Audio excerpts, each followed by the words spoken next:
Broken Wings, are you here?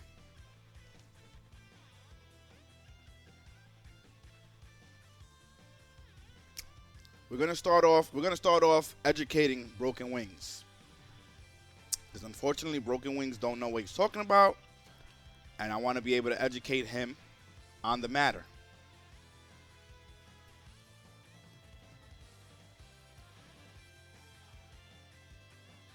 So this real talk is gonna go straight into this.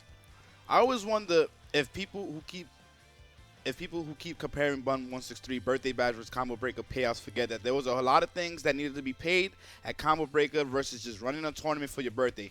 No disrespect to Bum, but right then we're gonna continue.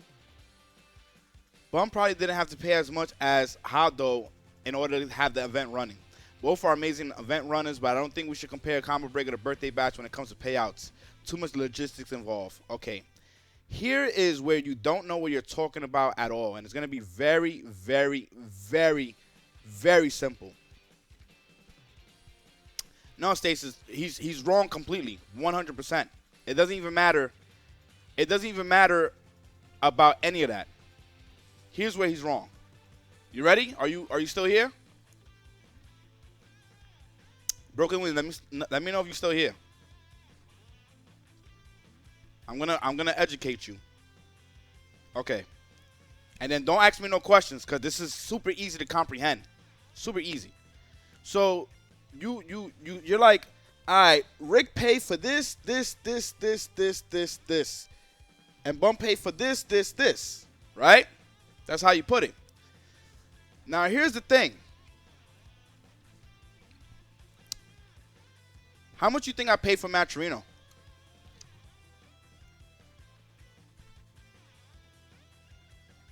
How much you think I paid for Maturino? Free, right? $0, right? I think I actually paid nothing for Maturino. Then not only that, I go to the site, I log into my Twitch, right? I go to my event page. Then what I do?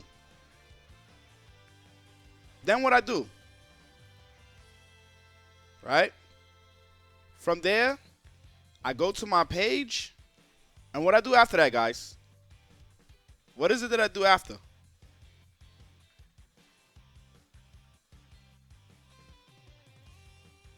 What is it that I do right after? 0 something. Thank you so much for the sub. Appreciate that.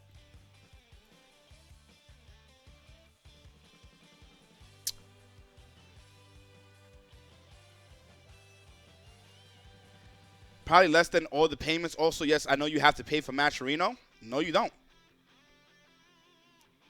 You don't have to pay for Maturino. What are you talking about?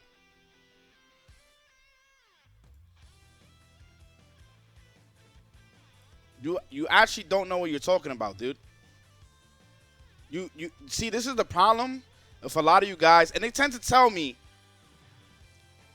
yeah, Maturino is free. What I do after, I advertise. This is the yo, Texas, dude. This is the problem with a lot of people. They are heavily misinformed and they don't know what they're talking about. You know, every week I literally advertise my Maturino. You know how much it costs me? You know what Maturino is? A crowdfunding source, which not only me, but a whole bunch of people put money in.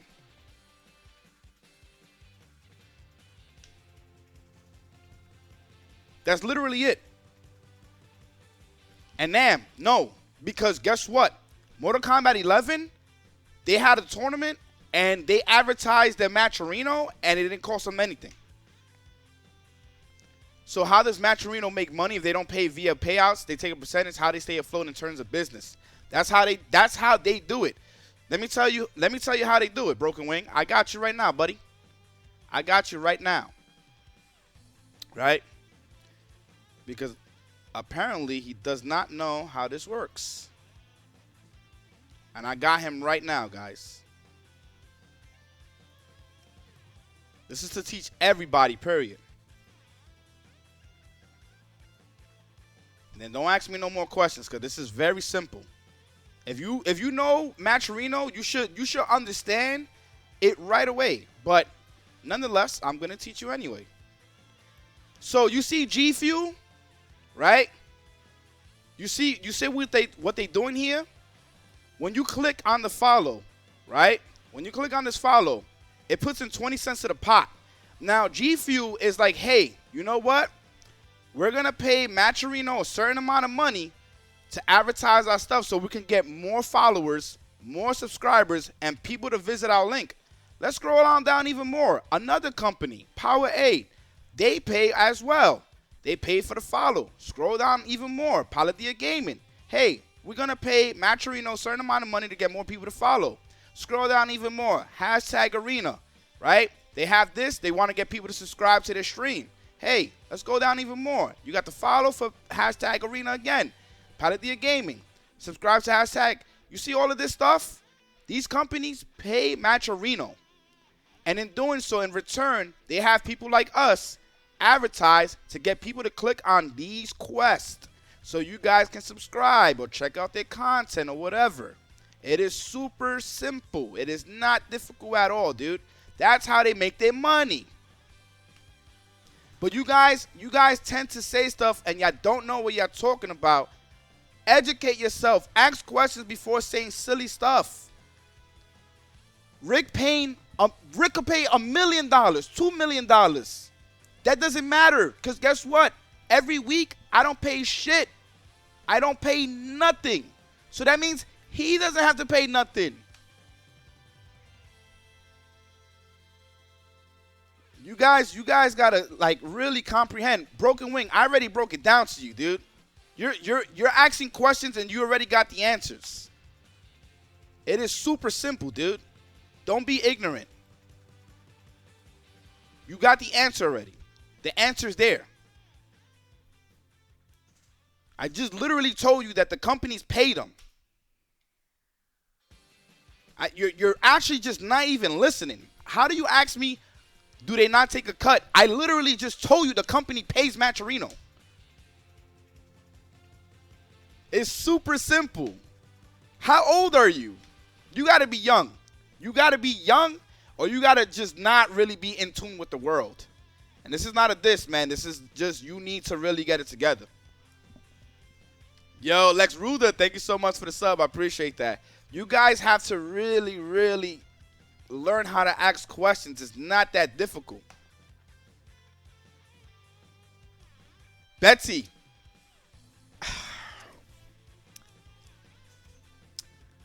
The companies pay Matcherino to advertise their stuff. It's simple. It's literally simple. I feel like the answer you gave still didn't answer my question. What the?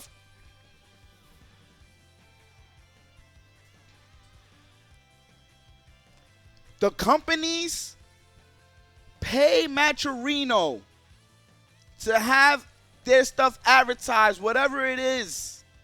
What is their product, their company?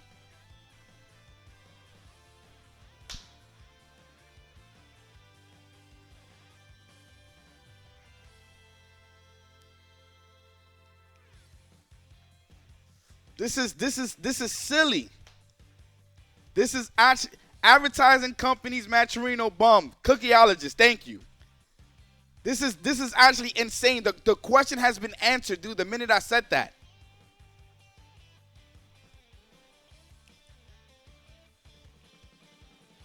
It is, and I already told them it is free to use. It is free to use. I gave you 2 answers that solved everything, dude. Put it together. It's not difficult. It's really not. Come on, man. It's not difficult at all.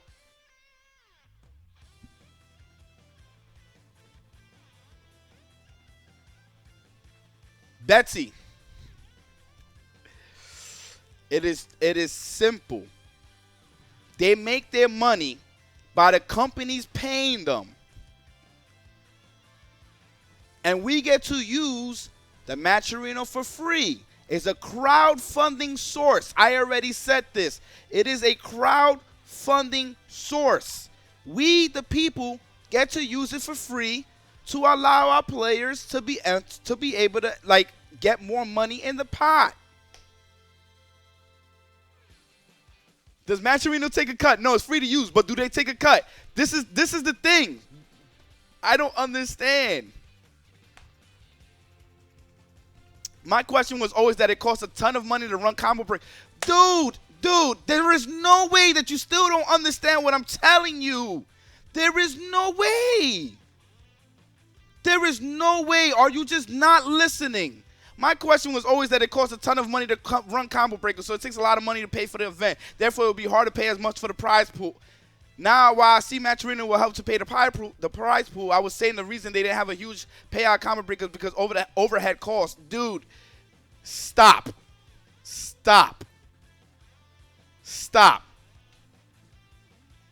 Do you not understand what I'm telling you? There is no way that you actually don't understand what I'm telling you.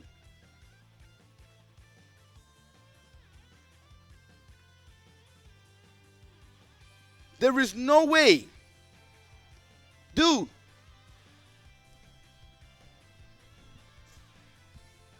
I'm going to repeat this one more time.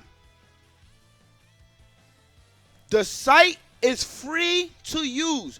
You can sign up right now and use the site. You can literally sign up. I had Smooth Viper signed up and use it the same day. You can sign up.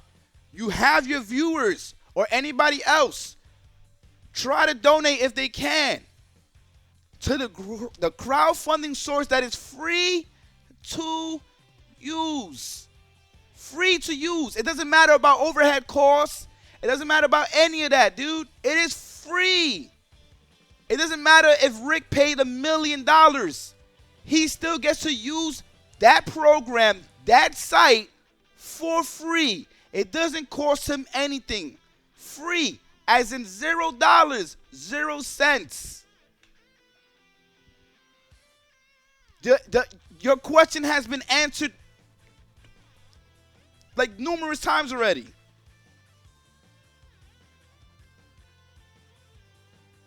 You never asked how much Matcherino costs. Dude, the answer is there. You're talking about overhead cost when I literally just told you it is free to use. So what is the problem?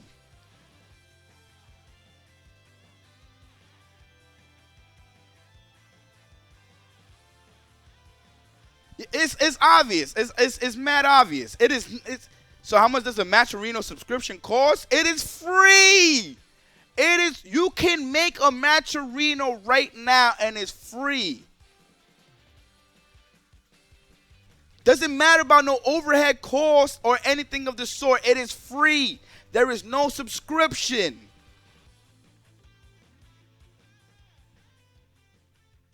Do you guys not understand? It is free. What does the overhead cost has to do with you using Matcherino?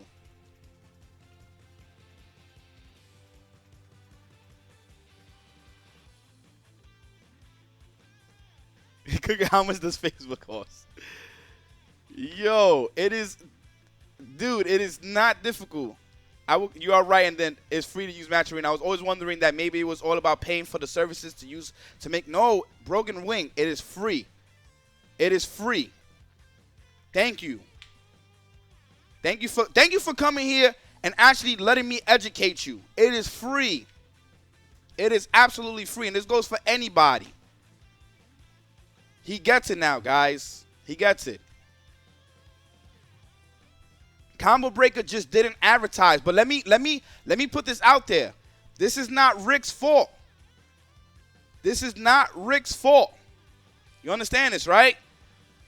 It is up to the people to want to have the money there. The players, they can create the Matcherino. They can literally do that. Ask the streamer to advertise the Matcherino, and that's it. It's simple. It is super simple. It is free. We do it every week. We do it every week. Every week. It costs me nothing.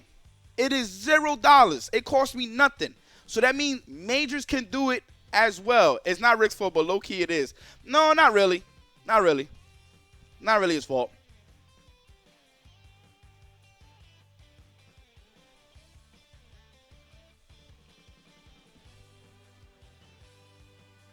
Yeah, that is so simple. It is free. You just make the page, and that's it. I am not a vegan.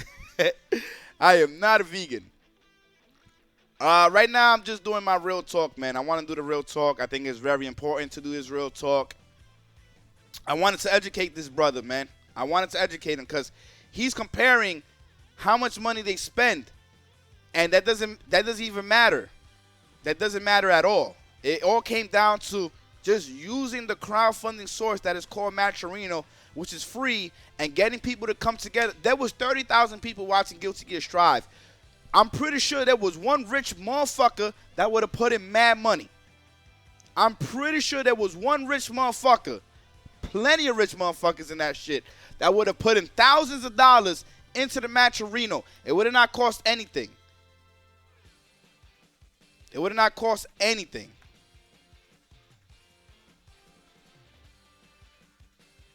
That's pretty much what it is. There was 40K people watching. Those people would have, no problem, would have put in money to the Matcherino for all the games. You know what's crazy? You have multiple accounts like YouTube, Discord, Twitter, Reddit, etc. Matcherino's broken in a good way. Yeah, it is. It is. It is a very good. Listen, I don't use much shit. I don't trust a lot of shit either. But Matcherino, y'all notice I've been using it for quite some time. Before, I did not like Matcherino. I didn't like how they operated business. I didn't like how they ran things. Now they do things so much better. Before, when you had to pay out the money, you had to hit them up. Now I can pay out the money myself. You understand? There's a lot of things that they changed that makes Matcherino really good. Really good. So Matcherino, being the crowdfunding source that it is, allows people to put in money. Allows people to click on the codes if it's available to you from the site, if you have done good enough to earn those codes. Nah, literally Matcherino makes their money from the companies. Simple as that, man.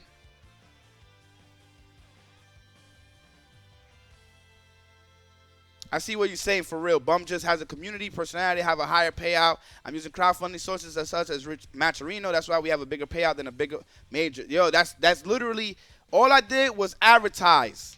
Just advertise. That's it. The shit is free.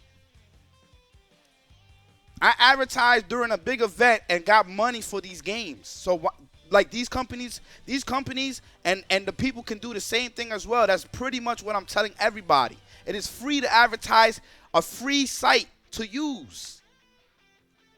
So comparing overhead costs and how much money Rick put and all this other stuff, that doesn't matter. That doesn't matter because that's not what it's about. It's all about advertising and constantly advertising, letting people know what you got, because there will be people that will support. The fact that you comparing and don't even know what you was talking about, that's why I was like, dude, I need to educate you on this, because you're on Twitter tagging me saying kind of silly stuff without knowing how Matcherino works, and I was pretty sure you didn't know. That's why you guys have to, you probably, what, you thought like Matcherino was charging like $1 million to use? Ah, man, that shit is free, dude. Free. Yo, Big Tez, everybody, what's going on? D-Nice, I see you. Yeah, you just got to push it. And then hopefully the people, they donate. If you got the personality, you got that energy, people like you, they're going to support, man. Simple as that. And if they don't, then they, you tried. I'm the advertising master. I don't know, man. I just be out here just being me. It just happens to just work out that way. You got the whole FGC banning Lab Code 21. You're starting the revolution. Well, I'm trying to start this revolution too of our players getting paid. So if that can happen, I'm happy. I want players to get paid. That's literally what I want. I want our players to get paid. Like, that's the most important thing.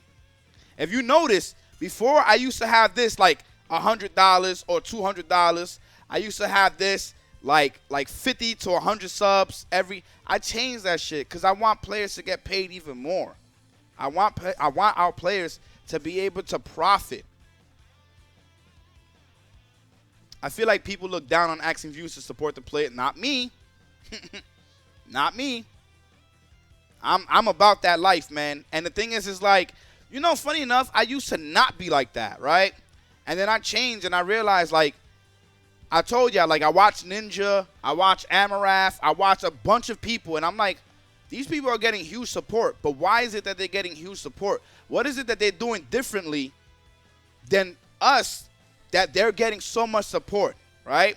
And yes, even though like Amarath, she got the bikini change and everything like that, but she has the sub goal. She tells them, she constantly tells them, hey, if I make this goal, this is how much I make. Believe it or not, they're intelligent in how they go about things. I have a question then. What if we use Matcherino to pay players? Hold on real quick. Let me stop you here. What if we use Matcherino to pay players and use the tickets to pay all of the overhead? That way ticket prices can cost less and payouts for top 8 can be higher. Would that be a better way to run an event? I think it might be the way since Matcherino's free. The problem is, I don't think Matcherino used to let people actually make money, like from their site, right? Like they used to let people donate for personal reasons or things like that, actually, funny enough. They stopped that, though. They wanted strictly to be about the players. The reason being is because people started getting away with using it for their own purposes, which was like some other shit. Something went down. I can't really talk about it that much, but it's mainly focused on the players now, to pay the players. Simple as that. And I think that's the right way to go about things. So even though what you're saying used to happen, things happen, and it wasn't good, and they needed to make changes, and the changes were great. Yo, Questbeard, no problem. No problem. Like I said, I'm here to answer questions. I'm not here to belittle anybody or anything of the sort, but I want you guys to learn, man, because y'all be putting some crazy shit on Twitter. Y'all don't even know what y'all talking about. I'm like, yo, we gotta be better than this. We gotta grow. We gotta learn. We gotta educate our people, because if we don't, we're gonna keep saying silly stuff without understanding, without comprehending. You understand? Can't do that, man. That's why I'm so open with a lot of shit. If y'all notice, like when I talk about the IRS and my taxes situation, right?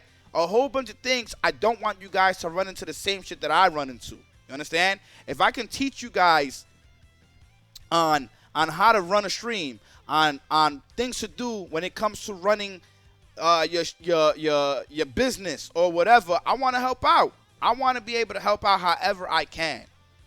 You know? Nah, that's why I don't think he was being toxic. I just think he didn't know at all. Like zero. That's why I kept repeating, even though people were like, shoot him and ban him. Nah, I'm not about that, man. I want people to learn. That's exactly what I meant. I meant that Matcherino only pays for top 8, and the tickets that you pay to go and either play or watch the event will pay for the overhead that is needed to run the event. Matcherino solely goes to top 8 and tickets to the event itself. Oh, Broken Wing, you really don't know. You really don't know. Dude, the tickets actually go. Damn, Broken Wing. You really tweeted that and you don't know how majors run? You really tweeted that? You don't know how majors run? All right, Broken Wing. So the next time, you got to ask questions, dude. You got to ask questions. So you see how you mentioned the tickets should go to the event itself. Guess what? The tickets do go to the event itself. They do. Where do you think they go? The tickets go to Rick. They go to me. They go to Big E. The venue is the tickets. The venue fees is the tickets that people pay for to enter the venue. You know how I know? Because I host the events myself. I'm hosting an event called Heat Wave. The tickets go to the tickets literally go to the person in charge. Y'all have to really, really, really start asking questions and stop doing things like that. Stop comparing and not even knowing what y'all talking about, man. The fact that you didn't even know that the majors charge a venue fee, which is the tickets itself, that goes to the tournament organizers tells me a lot. So you literally wrote this. You literally wrote this on stream. You wrote this on stream, and deadass didn't even know how majors work, dude. Like, really think about it, Broken Wing. You actually didn't even know that these majors get money from the tickets.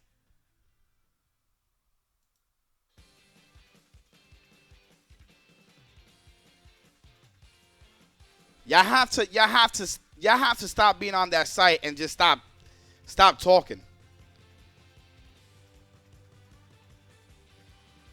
Just ask. Literally, just ask the questions, man. It's not difficult. But to put a comparison that you don't even know what you're talking about is crazy. It is actually crazy. I'm like, how are you even comparing this when Maturino's free? But you think that he gets no money? You think that he gonna literally just throw the event and not make no money?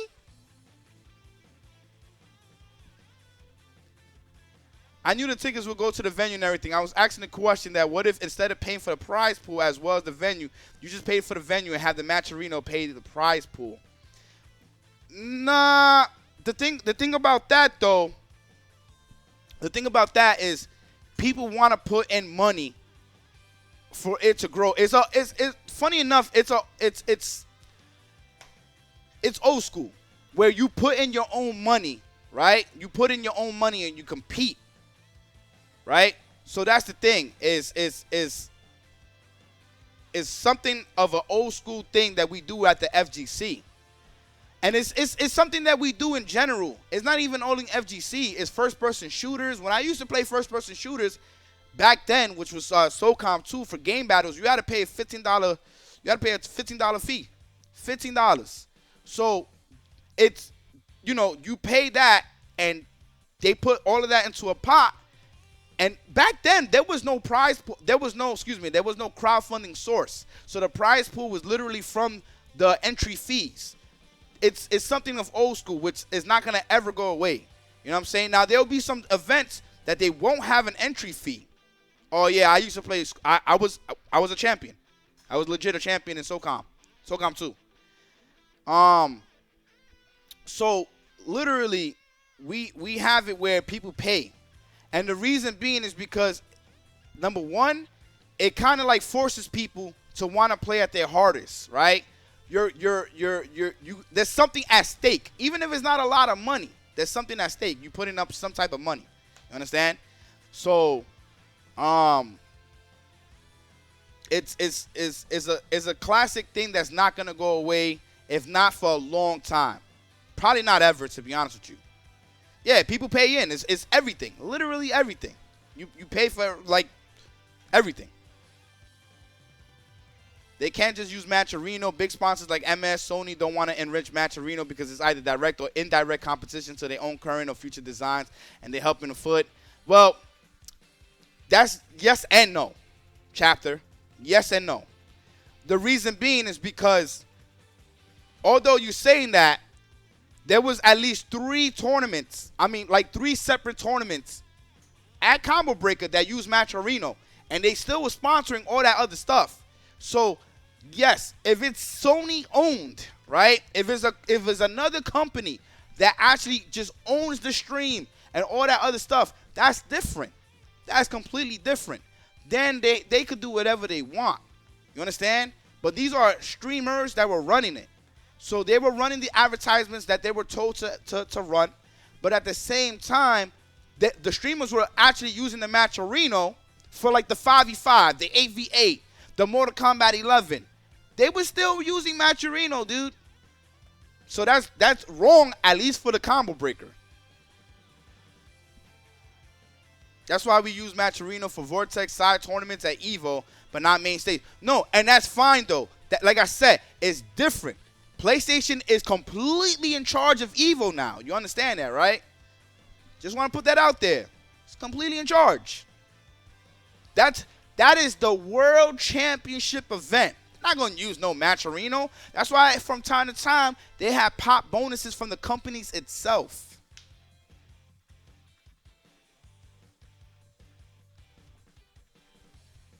Like I said, though, it's all different. It is literally all different. That's why I agree with you, and I said, yes, if the company is completely in charge of the event. But if they're not completely in charge of the event, that shit don't matter, dude. You can use Matcherino. They did it at Combo Breaker, and it was no problem. Stand proud. I see you. I don't understand how a pro player who works a 9-to-5 job takes 3 days off of work to fly out to compete in a major. Some fly out earlier to get a room. Even the top 3 payout won't recover what you lost in expenses from the event. If there's anyone that can chance this, it is you. I'm here, man.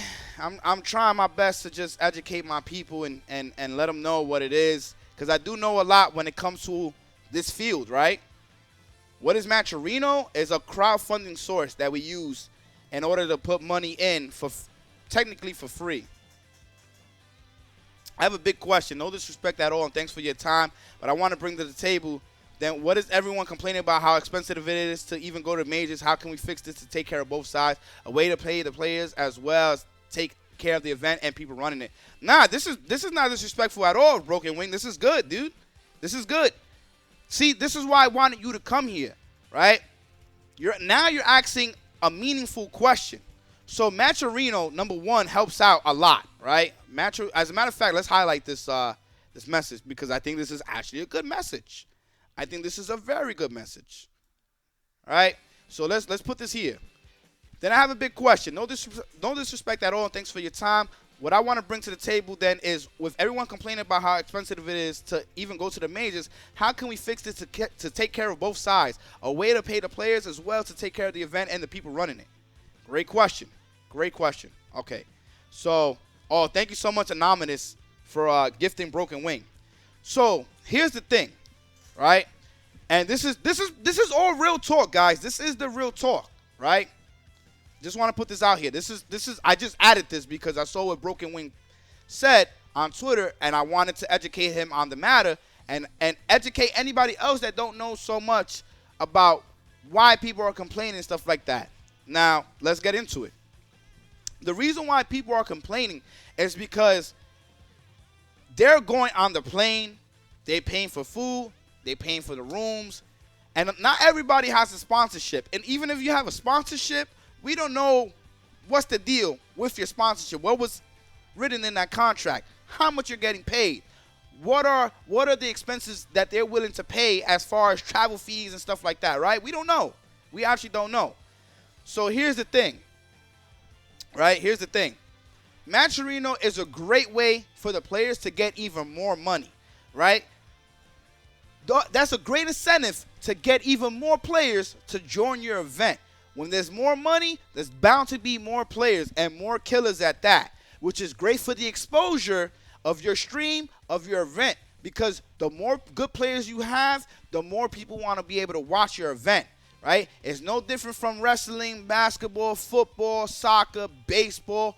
Whenever you have those teams that are really appealing, right, and the good players, people want to watch. They don't want to watch somebody getting bodied. That's not fun. That's why boxing is a weight class, right? Because you don't want to see the bigger man out-pound, out-beat somebody much smaller. It's not entertaining.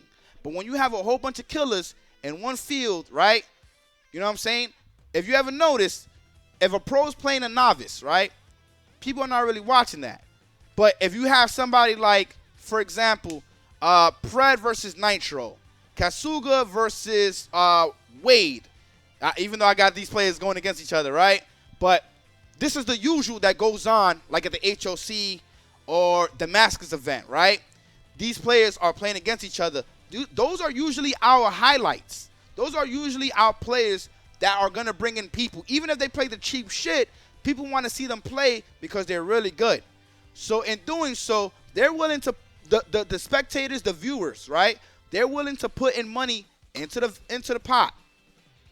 They're willing to put in money into the pot to support these players, so that way they can come out even more, because they know that not every player has a sponsorship, but we have Match Arena, which is absolutely free to use. Now, as far as paying the event, right, like the people that's in charge of the event, whoever it is, whatever the TO or TOs are, there's multiple ways of doing it. Number one, boom. Boom. You see that? That helps out. That helps out somebody like me to keep running these events. I don't know why my cameras keep freezing, but that's whatever. But something like this, a donation goal, a sub goal. I don't always reach these goals, but I have it out there to let people know I do have these goals. These goals help me to pay my bills, help me to put food on the table, clothes on my back, upgrade my stream, do a whole bunch of things for the community that I wouldn't be able to do otherwise, right? So people donating, subbing is a great way. Another way is merch. You see this right here? You can sell this. You can sell shirts. You can sell hats, pants, sneakers. You can do a whole bunch of things. The other thing, too, is what they do at these majors, they have booths. The booths, they cost a lot of money, right? Because you're taking up space, so they cost a lot of money. With these booths, what they do is, in exchange for money, they able to set up a table and sell their merch or sell their items, or just be able to have somebody there for whatever reason. Sometimes you have famous actors that want to just be there and just chill out.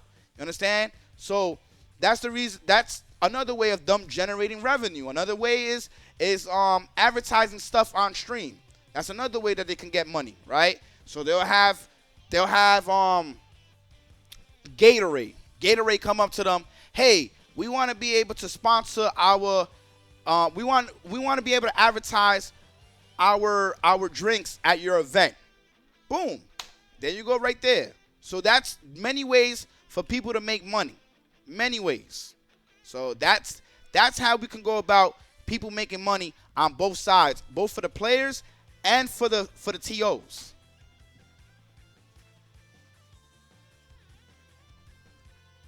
I'm actually going to be, I'm talking, well, I got to talk to the guy that's going to make the shirts, so that way I can start selling these shirts, the hats, and all that stuff. I'm on my way. Yeah, so that's the way to make money, man. That's the way to help the TOs, the organizers, and the players. For example, when I get donations and subs and stuff like that, I pay my TOs, such as Neo, such as Obelisk, such as Arcana. You know what I'm saying? So all that stuff helps out tremendously. Thank you for the subs, by the way. All that helps out tremendously. And my cousin DeRay. Exactly. You know what I'm saying? But it's a risk. It's a huge risk. Because you guys don't. Yo, Super Malik with the $50 donation. See that? Right there. My man said, oh, I understand where Bum is coming from. Boom. Just donated right there. Because he knows that I'm for my community. I help my community. And I really appreciate that, Malik. Can I see the bless up emotes in the chat, please? My goodness. Yeah, so that's the many ways that we can go about generating revenue on both sides, for the players and for the TOs. Seriously appreciate that. Help Bum pay us. There you go. Bro, the conception of the bless up emo was godlike. If you remember the story, I'm going to be working on a whole bunch of things, Zammy, a whole bunch of things. So, you know, that's the many ways for us to be able to generate revenue. I hope that answers your questions. You know, at the end of the day, that's what it is, man. That's literally what it is. And it helps us to grow, you know, because there's people here, you know, they might have a little bit of extra funding. They don't have nothing to do with it, right? They already got clothes or whatever. They want to be able to help out the next person that needs the help. You know what I'm saying? I don't have sponsorship, so I openly say that I need support. Absolutely. I'm not afraid to admit that. I live in the hood, man. I live literally in the hood. So, you know, I'm not in the best position in my life, and I'm in a sense, I'm happy to admit that because of the growth that I have seen within this stream, from what it used to be before to what it is now. Obviously, I want to take it further and beyond. But it's not easy at all. But you guys definitely help to help grow this thing that's we call G Sports. Literally. And I can't thank you guys enough, man. It helps out a lot. But like I said, I hope that helps you out to understand the whole fiasco with everybody asking, like, how can we get more money in the scene? Or, damn, this sucks. And another thing, too, let me put this out here. The reason why I want more money in our scene, right, is because players eventually are going to be like, why do I need to go to these tournaments when I can just stay home and create content and do nothing? You know, let me tell you who's one of the people that started doing that, right? Peep this. Aris. Smart man. I actually watched his stream the other day. He was playing Resident Evil. Smart man. You know what he said? Why would I go commentate at majors? Why would I go enter any tournaments when I could stay at home and make way more money in a day than I would do at a weekend? Why? Why? You know that sucks because at the end of the day for Tekken, that's a huge personality lost. People love that man. That's a huge personality lost. Why do we have to lose people? We shouldn't be losing anybody.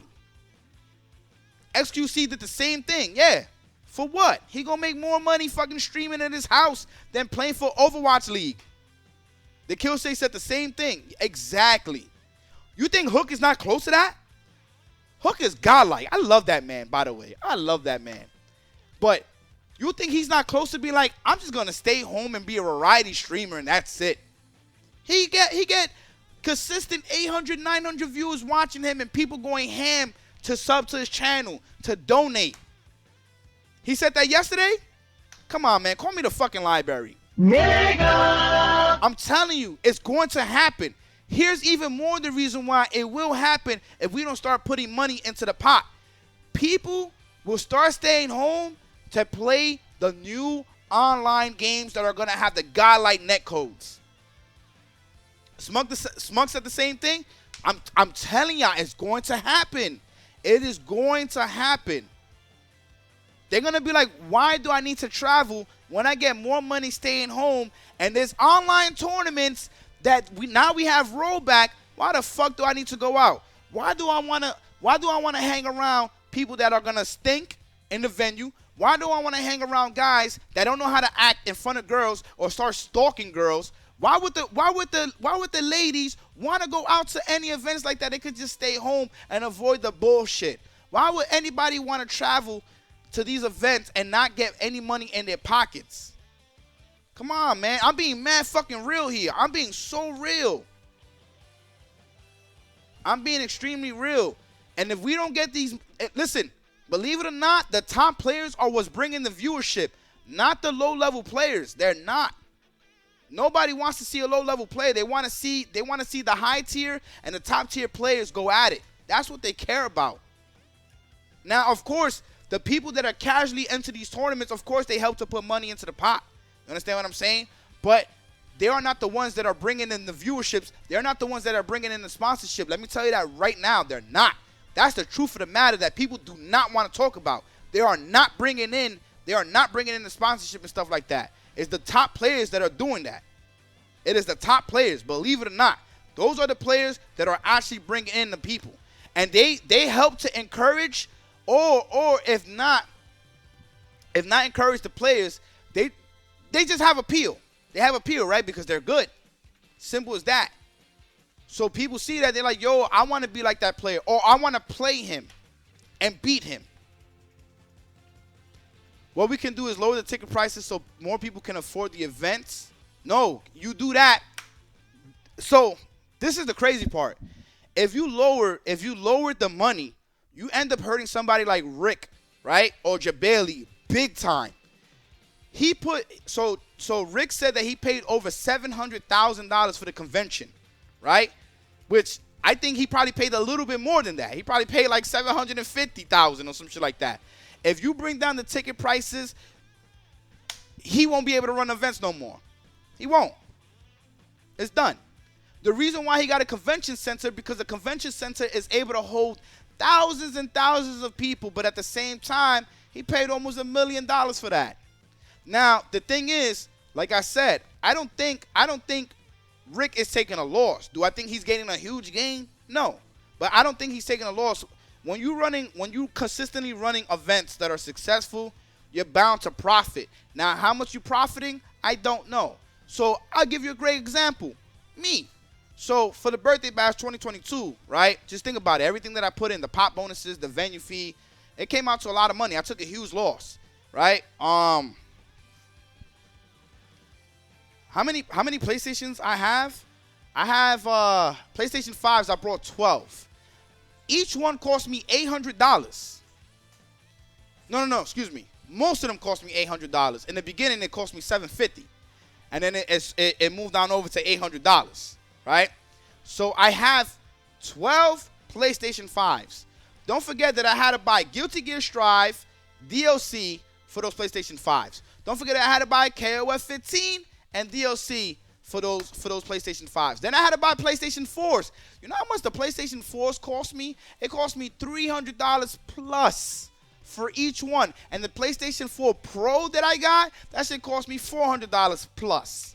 Yes, it cost me that much. Mind you, I had to go to Long Island to buy all of those PlayStations. Then don't forget, I had to put in Power Rangers with the DLC, which cost me at least, I think, like $60 altogether each one. And then don't forget Grand Blue Fantasy Versus, which cost me $55 to buy the full package.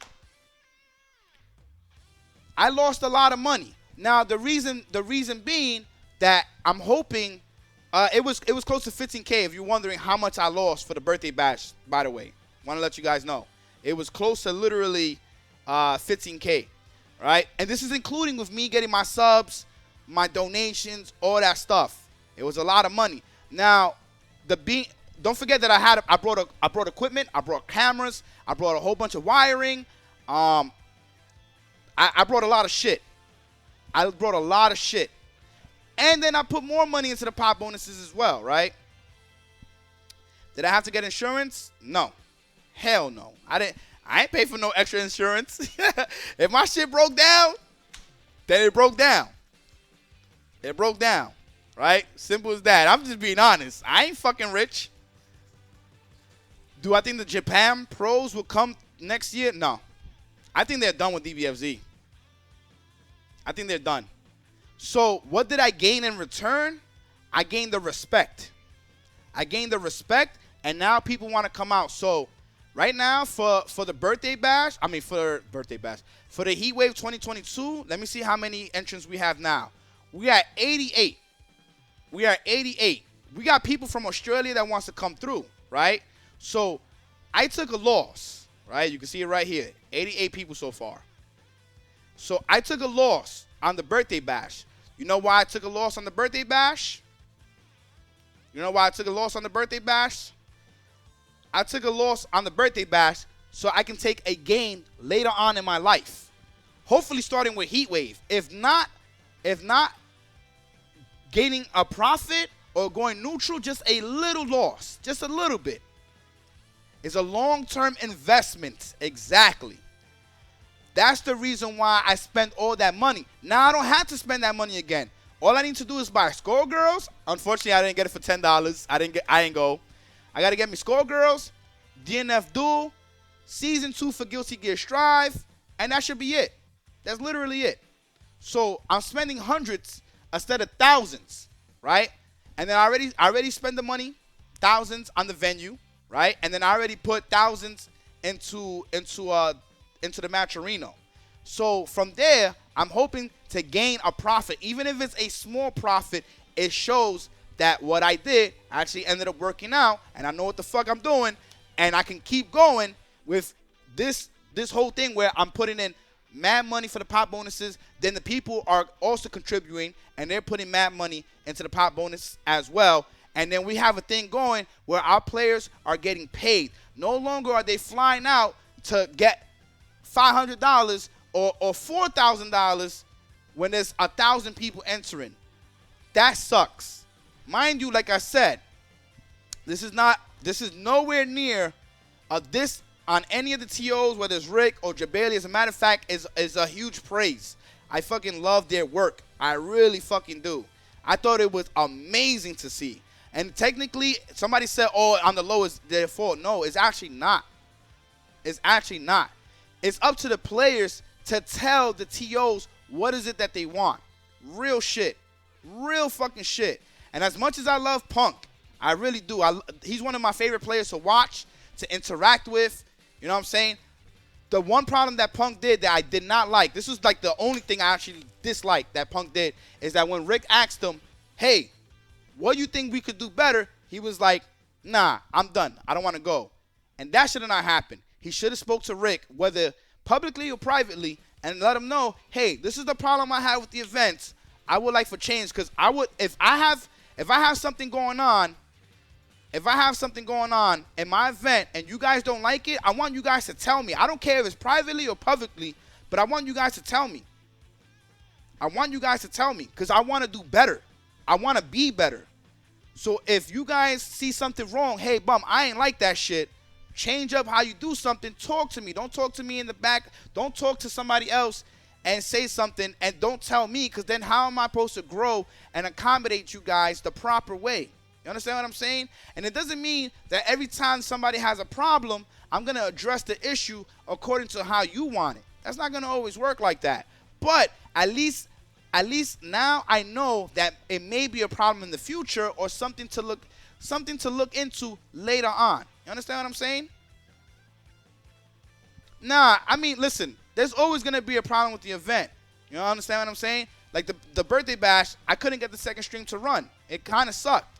The tournaments ran smooth, but it kind of sucked that we couldn't have that second stream. The other problem that I had with my tournament, in real shit, is I didn't get to commentate and I didn't get to advertise really. And what ended up happening was the other games didn't get nowhere near as much money as I thought that they could have, because I wasn't there to properly advertise that match Reno and show face. I was gone for like the entire Friday. I was like gone, dude. I was not there. And the same thing for Saturday, right? I was gone for a while. And although the event ran smooth, but I wasn't there. And I feel like I need to be there to help get that money for the match Reno. You understand? Because truth be told, you know, I can advertise really well and you guys want to see me there, and that helps to bring in the money flow for the events. I think Punk explained it, but not on the post. He said he wasn't happy that all the times he would go there, he would experience connection problems and laggy setups, which are valid, but you're right. He should have said those rather than say nothing on the first post. I agree 100%. It was slightly laggy at Combo Breaker, but he should have said something on the post. Oh, so you was there then, Broken Wing. So my thing is like, we need the players to be able to address the issue and let us know. Not gonna lie, I wasn't as tuned in for the birthday bash because you weren't on camera, and I understand that completely. That's why I said I'm gonna make sure that I'm the only game that I probably cannot commentate is Skullgirls. I'm gonna commentate DNF. I'm gonna commentate Guilty Gear. I'm going to commentate KOF, and I'm going to commentate DBFZ. I'm going to make sure my ass is there. So I actually have this mixer that I'm going to most likely do a donation drive for. Give me 1 second.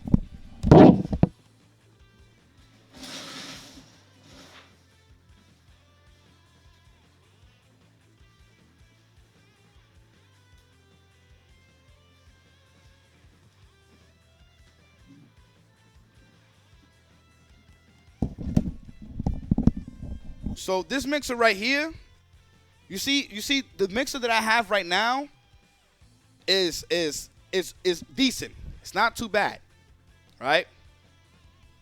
This mixer right here is a really good one. The reason being is because I can plug in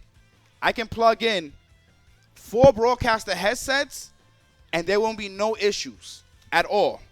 Including that I'm able to control the sound setting very easily for all 4. I can't do that with this broadcaster headset. I don't know why. I have no clue.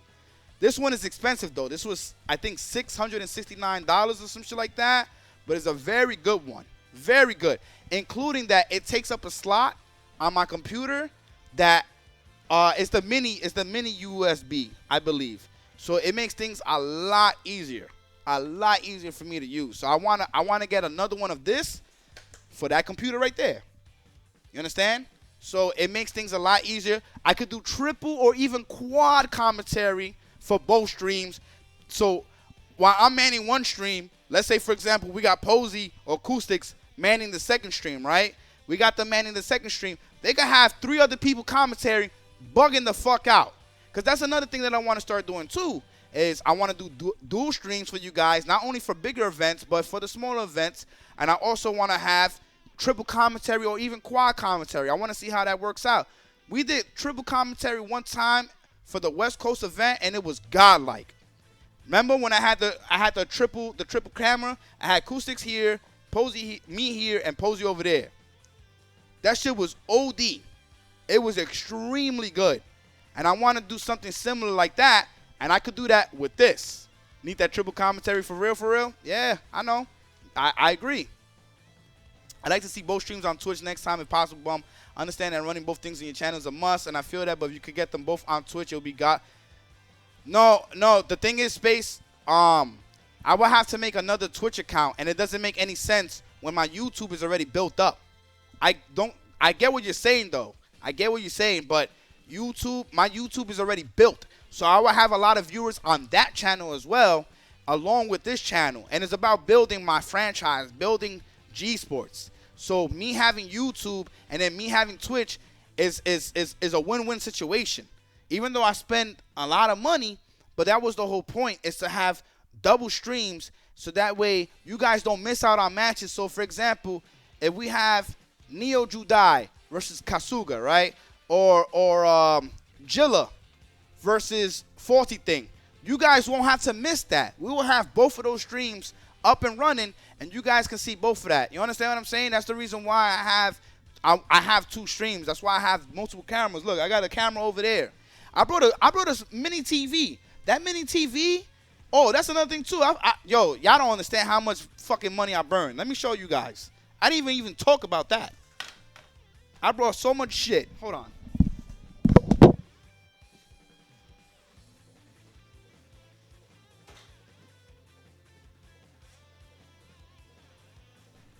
I brought this shit too.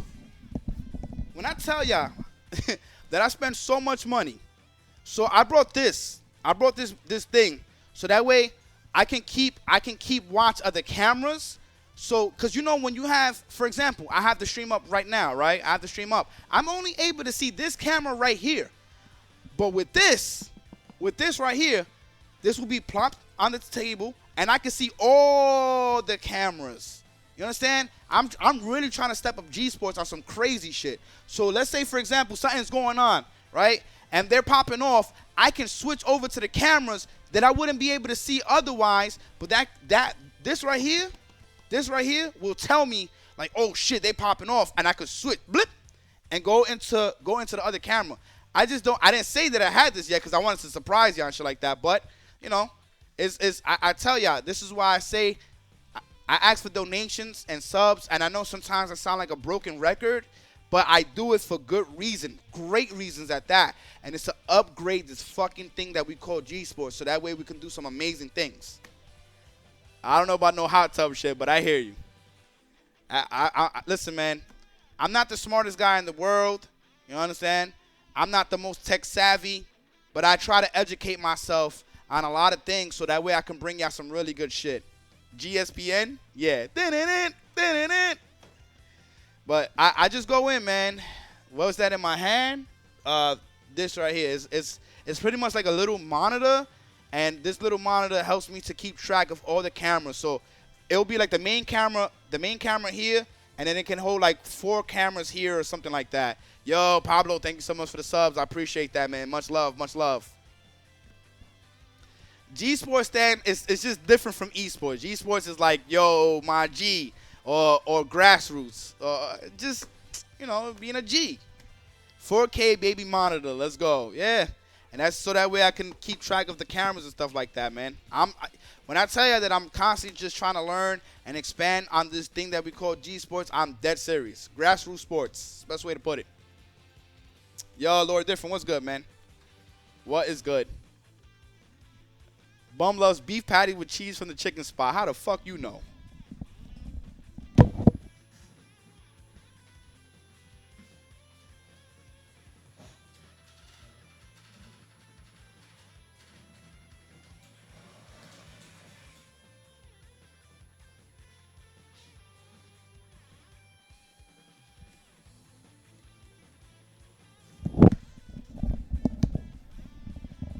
Any exhibitions? Probably within like in 30 minutes or so. I still got a good amount of things that I want to talk about. I went to the Bum Cave. So we talked about that. I want to talk about why Combo Breaker was OD. Number one, there was a whole bunch of entrants, right? There's a whole bunch of entrants. We'll get to CEO. We'll get to CEO. So number one, there was a whole bunch of entrants. Every game had a whole bunch of players in the bracket, a whole bunch of killers, which was a great thing. You understand? I thought that was amazing. The venue itself was beautiful to look at. There was in a huge convention center. You know, you could see how happy people were. You could see how happy people were, and I thought that was a beautiful thing. Stream looks even cleaner than before, Bum. I didn't think it could get much better. I'm always trying, man. I be messing with the settings just to see if you guys would notice that the stream got cleaner. I try to bring up the bit rate a little bit more, or just the I forgot what the fuck it's called. Let me see. Give me 1 second. The preset. There we go. The preset. So I try different things and see what's up. The numbers were absolutely insane. So you could see how happy people were. I'm at 8K. 8K bit rate. Genesis, thank you so much. I appreciate that. So the whole thing is that, you know, to be able to see people being so happy, having a great time, the interactions, the commentators, the hype, everything was beautiful. And they had exhibitions as well. Even though I was not a fan of the AV8, because I'm tired of the U.S. versus France or U.S. versus Europe, I'm still happy that we still had something outside of the tournament. That's pretty cool. You understand what I'm saying? It was a beautiful thing. I almost did nuke the stream, by the way. I almost pressed the wrong shit. It was a beautiful thing to see everything come together. And I hope that I really hope that Rick actually profit. And I hope he fucking profit a lot. I hate the motherfuckers that don't want TOs to profit and make money. And that shit needs to stop. That shit needs to stop immediately. You guys got to stop wanting TOs to not make money.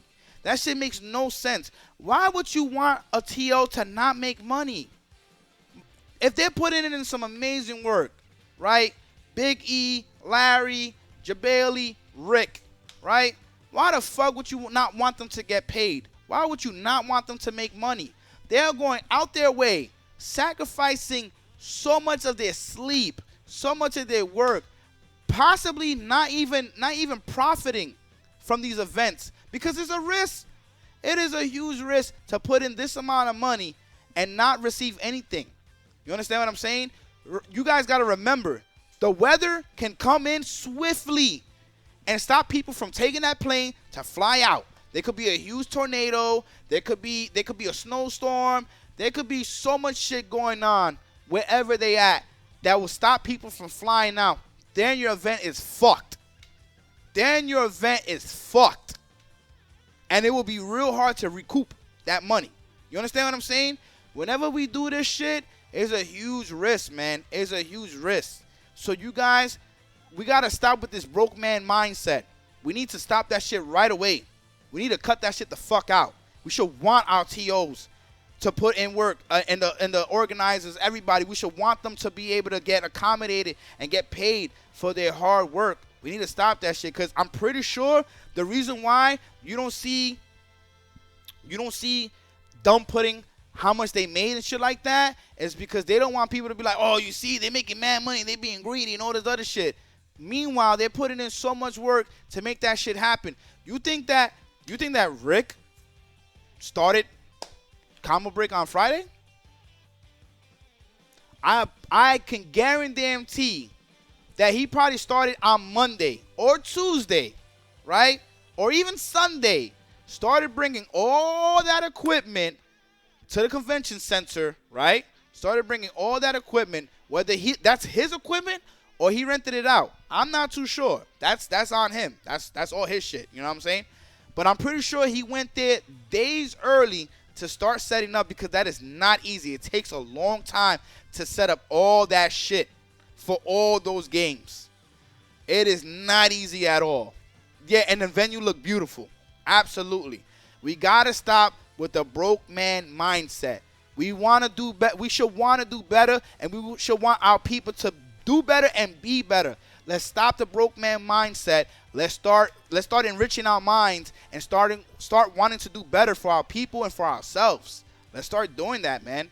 I don't understand how people just don't want people to succeed, especially when they're doing great things for the community. So it took me, just to set up at OS, it took me like 2.5, 3 hours. Mind you, it's on a much smaller scale. Much smaller scale. Cover my mouth, you're spitting too many facts.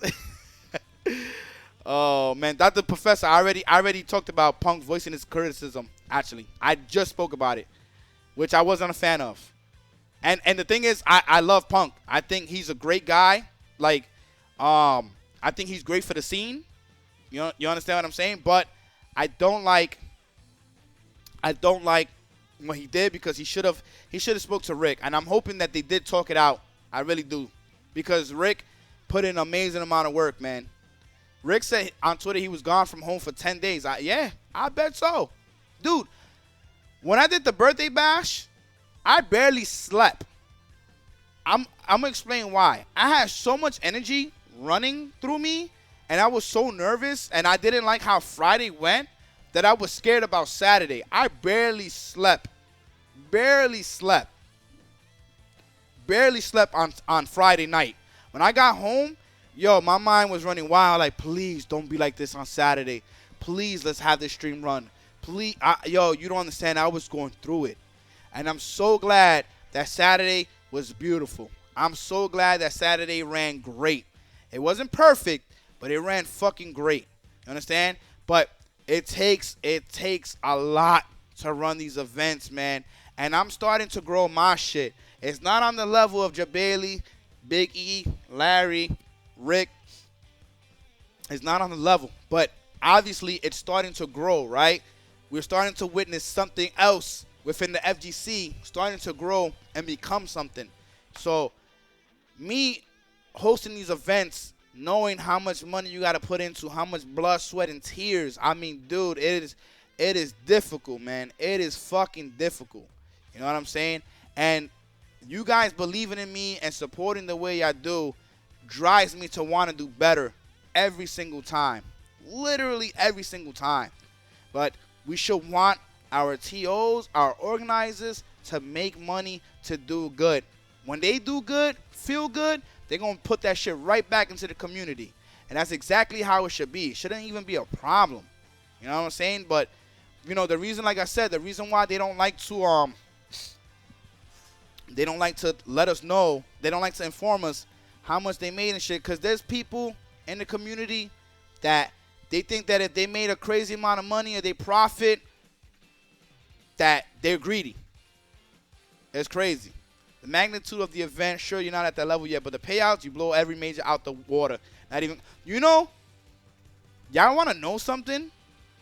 So there's an actual like web page that they have like tournaments, like not only fighting game tournaments, but it has shooters and everything like that. Y'all know that the birthday bash was a tier 1 super major. I can't even if I wanted to be humble and be like, nah, that shit was a regional, I can't even do that. I can't even do that. Joe Rod was the one that showed me. He said, Bum, you cannot call birthday bash a regional no more. And I was like, why? I'm not too sure, Tong. You have to ask Joe. Joe's the one that put in the group page. It is a tier 1 super major.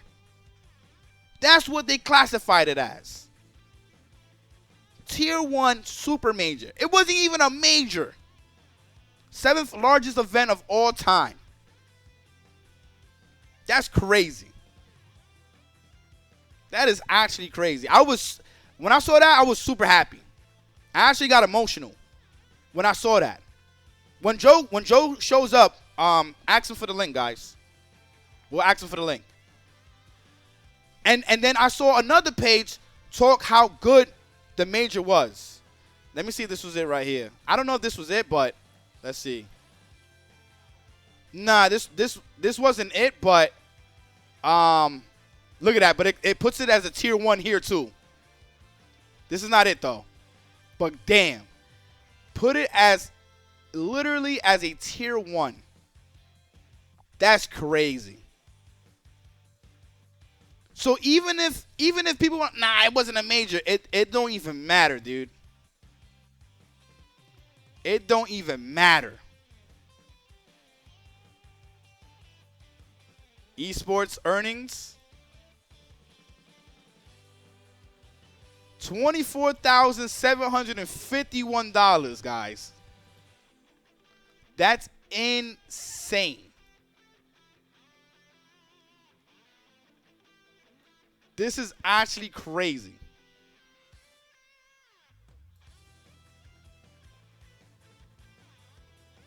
$39 people got paid. That is actually insane. I was like, wow. We can't even, not a major, but had major money. At the end of the day, we had international players. We had top tier money. Dude, I was saying, nah, it's not a major. I was telling people, nah, it's not a major. They was like, but you can't even say that, bum, because these sites actually classify your event as a major. So even if you want to humble yourself, I can't even humble myself.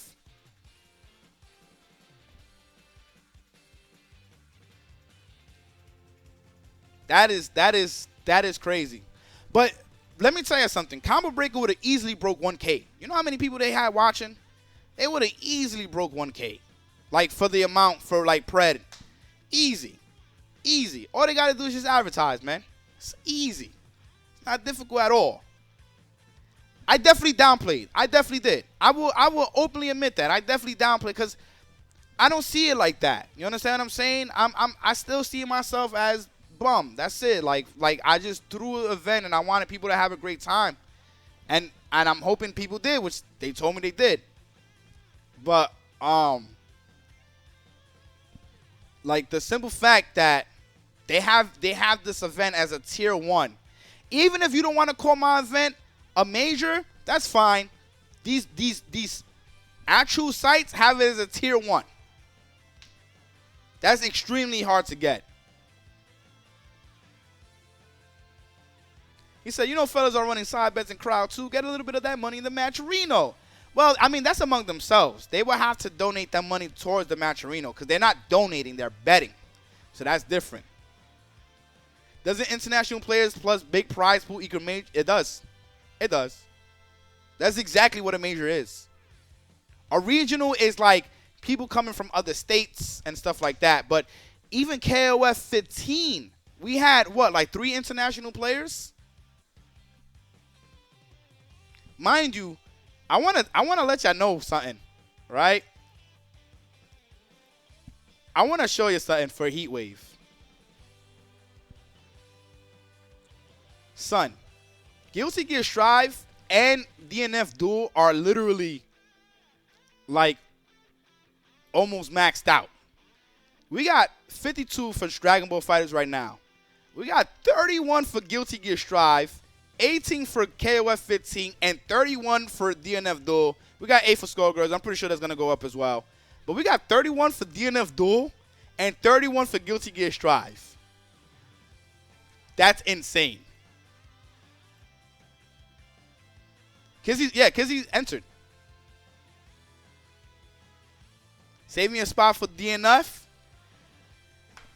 Better get in there.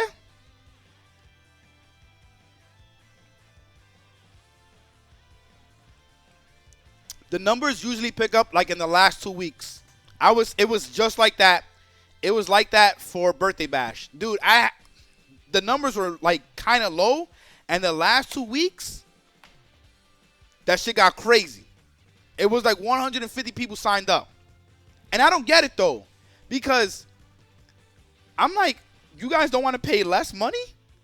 And people rather just, they wait last minute. They always do that. They wait last minute. I'm scared now. I'm like, damn, I don't think people are going to sign up, this and that. And then it always happens. Yeah, you can sign up at the door. It always happens last minute. Will there be a COM HOC online tournament for DNF Duel? Yes. He said, we poor. Yeah, but people be signing up last minute, and they're not poor. They just do it last minute. If Tamago pops out to your tournament, it's a major. Well, funny enough, I haven't been advertising Heatwave when I host KOF 15 tournaments, so I need to start doing that. Definitely need to start doing that. DNF Duel will have rollback indeed. It's probably because of scheduling and financial conflicts. It's also because of majors. People like to join a major, wait, and then sign up for that major. They usually do things like that. So anyway, let me get back to what I was saying, because I do want to finish the real talk. So Combo Breaker was OD. I hope success for, I mean, I'm pretty sure it's going to be successful, but I hope success for CEO as well. Let me tell you something. You know, Jabali was the first person to ever hit me up like a major TO. He actually hit me up, and he gave me, in a sense, he kind of gave me my flowers. He was like, yo, what you think about me banning Lab Code 21? And I told him, do it. He actually hit me up early today in the morning. Remember when I don't know if you guys saw it, but he was like, yo, check your DMs. And we spoke. And when he said that made me extremely happy. Like, the recognition from him, you know, to be able to be like, yo, I know you the guy that really puts this whole thing together for Dragon Ball Fighters. Well, one of them, right? One of the pillars. I was extremely happy to be able to, you know, have that recognition. Have somebody that, you know, has that overall recognition for all the games, because he hosts a major such as CEO. To be able to acknowledge what I do for the community was great, and then asked me what I thought, and I was like, yes, dude. And he asked me like, you know, what was the reasons of pretty much banning her, and he wanted to make sure that I had the same sentiments that other people had, and I was like, yeah, it's the time. I said that it's her being cheap is whatever, but she just actually slows down tournaments. And he asked me, can you give me an estimate? So I said, yeah, as a matter of fact, I got you. And I went to Tampa Never Sleeps, and I showed them, I said, yo, this video is edited, and it's still 3 hours long. And if you look at, I think it was like Marvel in another game that he had, the videos are less. The videos are actually less. And then I told him, yo, my tournaments were running an hour and a half or more. And when we took it out, and mind you, I had 60 to 70 people. We dropped numbers when we had Lab Coat. We dropped numbers. It's not like we gained numbers. When Lab Coat came, we tested it out. We wanted to make sure that everything was running good. Right? I mean, that everything was good with her, right? I wanted to make sure there was no glitches. We wanted to make sure there was any counterplay. We wanted to make sure that, you know, maybe whether we could have her in tournament or not. So there was a guy, what was his name? TCX Benedict, Mr. Benedict, right? So he was the one that was the first person to want to ban Lab Coat 21. But I told him in the DMs, I said, dude, don't ban her right away. I was like, first of all, the community's gonna scorch you. There's no need for you to do that. You understand? I was like, second of all, if your people want her to stay in the tournament, keep her in the tournament. It doesn't harm you, right? So the other thing is that we literally just brought her. Nah, he's not a prophet because we all knew that she was bullshit. It's not like we didn't know she wasn't bullshit. But you still gotta test her out. You gotta still test the characters. We already knew that she was mad cheap. But we gotta see how cheap she is. There's no profit, there's no library, none of that shit. It was obvious from the frame data to her nerfing your damage to the damage output that she had. We already knew that she was bullshit. Rose literally put, like, the third day, this bitch is fucking too cheap. She too much. I can't deal with her. You understand what I'm saying? So there was people that already knew that she was cheap. We already knew that. You understand what I'm saying? But you still have to test out the character. You still have to see what's what. Because, peep this. If we had banned her from tournament, if we had banned her, right, we would not specifically be able to tell Bandai what was the issues with the character besides just her nerfing damage. We would not be able to be like, hey, this is the amount of time that she burns by her existing in tournament. There is levels to this shit. You can't just ban a character right away just because. You just can't. And mind you, like I said, we paid money for her. What do we look like? What do we look like buying the character and then just banning her right away? Nah. Bum, you have OD memory of specific tweets. Yes, I do. I told you I like, for a lot of things, I have amazing memory. I told you guys this. So, you know, listen, I was on board with banning her, but not right away. Because I was like, what if we figure out something? You know what I'm saying? What if this is like some type of weakness that we can figure out? Then we'd be good. But give it some time. Don't ban her right away. That's not the way to go about things. Yo, EBG, what's going on? I remember my first tweet about saying she might not be that bad. But you're not wrong, though. You're not wrong. We literally just testing out things. You never know. Bum, these people assume T.O. swimming in money despite everything showing otherwise. You can't expect them to... Yo, that's the thing, though, Chapter, right? Is the way people operate in this world kind of sucks. It does kind of suck. And that's why I'm here with the real talk to educate people and let them know what's what, or to remind them, or to give them my thoughts on what I think about a situation or whatever the case may be. You understand? So when it came, listen, and the funny thing is, I like the design of Lab Coat 21. So apparently she's in the movie, but apparently she's also not the main bad guy. Apparently it's supposed to be Cell. But, you know, I think that they made her like that because she's in the movie and they want to be able to. I said apparently. It doesn't mean that it's true. Apparently.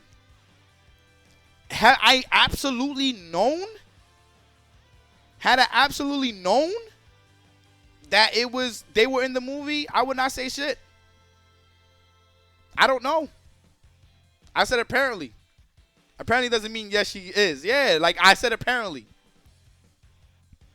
But why you're not with the guys in Comic Breaker as a commentator, I just don't put myself out there like that. People already asking me to commentate CAO. But the thing is that requires money. I got to take a plane. I got to do a whole bunch of shit. So, Geetham said that she might make a cameo. That's it. Yeah. And we don't know. They're not always correct on their leaks and shit. So, Geetham is coming for you, Bum. Man. It would be cool if she was in the movie. I think it would. I would have, to be honest with you, I would have rather her be the final boss of the movie. I would have loved for her to be the final boss of the movie. I think that shit would have been godlike. Missed opportunity. Because Dragon Ball does not have any ladies as the boss characters. That fucking sucks. I'm tired of seeing like the ladies be the support role. Nah, man. Let them get some burn. Let them actually do some fucking work. Kaz, you better stop your shit. Yeah, I just want to see more ladies be OD in Dragon Ball, man. And I want to see some color characters too. And I'm not talking about no aliens. I want to see some black Saiyans or something. Let me see my black Saiyans. Let me see my Hispanic Saiyans. Let me see something. Shit. I'm just saying though. Kefla was like the only one, and Ree Brienne. But Ree Brienne was a joke more than anything else. They already got Dominican Brawley. I hear you. He ain't that dark, though. He ain't that dark. Bulma's booty is the main threat in the movie? I guess. Fellas forgot about Android 18. Dude, she was strong at one point, and then, like, she's just really not about it no more. She's not about that life. Oob is Indian. I'm glad somebody said Oob is Indian. I don't know why people thought Oob was black. He's Indian. He's brown skin, obviously, but he is Indian. He's of Indian descent. But even then, we don't see him that much. We saw him in GT, and he fought one fight, I believe, right? He only fought one time, and then that was it. They definitely would have made black Saiyan slaves. Nigga! We ain't gonna even go down that route. We're not gonna even go down that route. Imagine Frieza, right? Hello, monkeys. And they would be like, and that would have been some crazy racist shit. Hey, I'm just saying. Hey, he's mad racist. And you know, this man is not black. Yo, sometimes they just mistranslate shit or they fuck up. Let's not forget, this man is not black. That shit was wild as fuck. I'm just saying, man. I'm just being mad blunt. Listen, when I heard that shit, I thought that was bullshit, dude. I thought that was bullshit. And when I saw that shit on fucking Adult Swim, dude, I was like, no way did they say that. It's crazy. Imagine Frieza. He would come out of nowhere because he would say that he says that to the Saiyans. So if it was a black Saiyan, ooh, yo, the audience, yo, the audience. Oh shit, that shit will be fucking pandemonium. That shit will be chaos, dude. That's why you can't put black people in the show. People will say it was racist. Yeah, even though Frieza obviously says that to the Saiyans, but if it's a black Saiyan and he says hello monkeys. Meanwhile, it's racist, but not to be realistic racist, right? But you know, they might. You already know, man. You already know. I mean, technically, you know, if you think about it, Dragon Ball tackles racism, right? You know, you got the Red Ribbon Army, you got Frieza, you got Super Baby. You know, they're technically racist people. You know what I'm saying? So, it is what it is at the end of the day. This generation will go ballistic, yeah. In a lot of ways, the Saiyans are a metaphor for black people. Well, technically, in X-Men, the mutants are technically minorities. They're Spanish people. They're black people. Yeah, think about it. They are literally minorities. And they're dealing with people that don't like them because the indifference that they have, whether it's their powers, their looks. So, did you know Professor X was going to be a black man? Nah, I did not know that. Scott Summers is a cop. We are the X-Men, bum. Yeah, technically, right? X-Men is based on the civil rights movement. Stan Lee said so. Yep. That is true. Correct. And I know that one. For those that don't know, it is definitely based on the civil rights movement, but it utilized powers and stuff like that. So that way it wasn't forefront like, hey, we're talking about racism here. Come watch. You know, they did it in a very unique way where it will appeal to both kids and adults. Stan Lee did that so that way kids can see that it's not okay to be like that and to see how people are towards each other, how humans are towards each other. Just because one person looks different or one person has powers and they don't understand you know, why they're being mistreated or whatever the case may be. X-Men is about social racism, and that's why I like it. It's really well written. Oh, absolutely. Absolutely. Same here. Same here. It's beautiful. That's why when you think about it, X-Men is one of the most appealing comics to people, right? Because it tackles something serious while incorporating, you know, like unique powers and amazing fights and stuff like that. But at the same time, it has a real message to it, a really deep message to it. So X-Men comic book wise was extremely well written. Some of my favorite comics to be told. Real shit. Yeah, the movies not so much. The movies X-Men 2 was fire. X-Men 2 was definitely fire, right? X-Men 1 was okay. X-Men 2 was ridiculous. X-Men 3 was So Magneto's a Holocaust survivor. And then they had X-Men Beginnings. That shit was godlike. First Mutant First Class. That movie was good. Back to the Future Past, I believe. That was really good. Logan was ridiculous. Logan is one of my favorites. My favorite comic book of all time. It's really too good. My man, when she had the cross and put that into an X, yo, there were people crying. There were people crying. I got emotional too, but I didn't cry. There were people crying. That's when you know a movie hit people right here. When you got people crying in the theaters. And I'm talking about men and women. Nah, I didn't cry, but I got emotional. I said, damn. I was like, when I saw it, I said, really? Y'all gonna hit us like that? I was like, damn. Damn. I was like, you're gonna do like that? Oh. Me and my wife saw Multiverse the other day. Movie was nice. I had to explain to her the lore, because seeing the movie without lore, you'd be so confused. I tell people, Doctor Strange is like a 4 or a 5 if you did not watch like WandaVision and all the other movies that came before it, right? All the shows.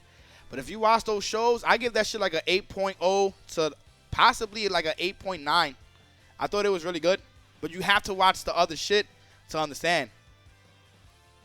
I was cutting up the onions in the theaters. Nah, I wasn't cutting them up, but yeah. Anyway, listen, Combo Breaker was OD. You know, we always do this with this fucking real talk shit. We always jump subjects to another subject to another subject. All right, so now we're done with CEO with Combo Breaker. We talked about Combo Breaker, briefly talked about CEO. The cost to be the boss. So Rick put that he spent over $700,000. These events are not cheap at all. I want to put this out here. These events are not cheap at all. They're very expensive and very difficult. For those that don't know, he spent $700,000. It's crazy to spend that amount of money. So if you guys are wondering where I got it from, it is this post right here. You're not blocked. We have high ticketing fees because the event costs over $700K to host. Venue and prize pools are not connected. So that also answers the question from what was being asked earlier.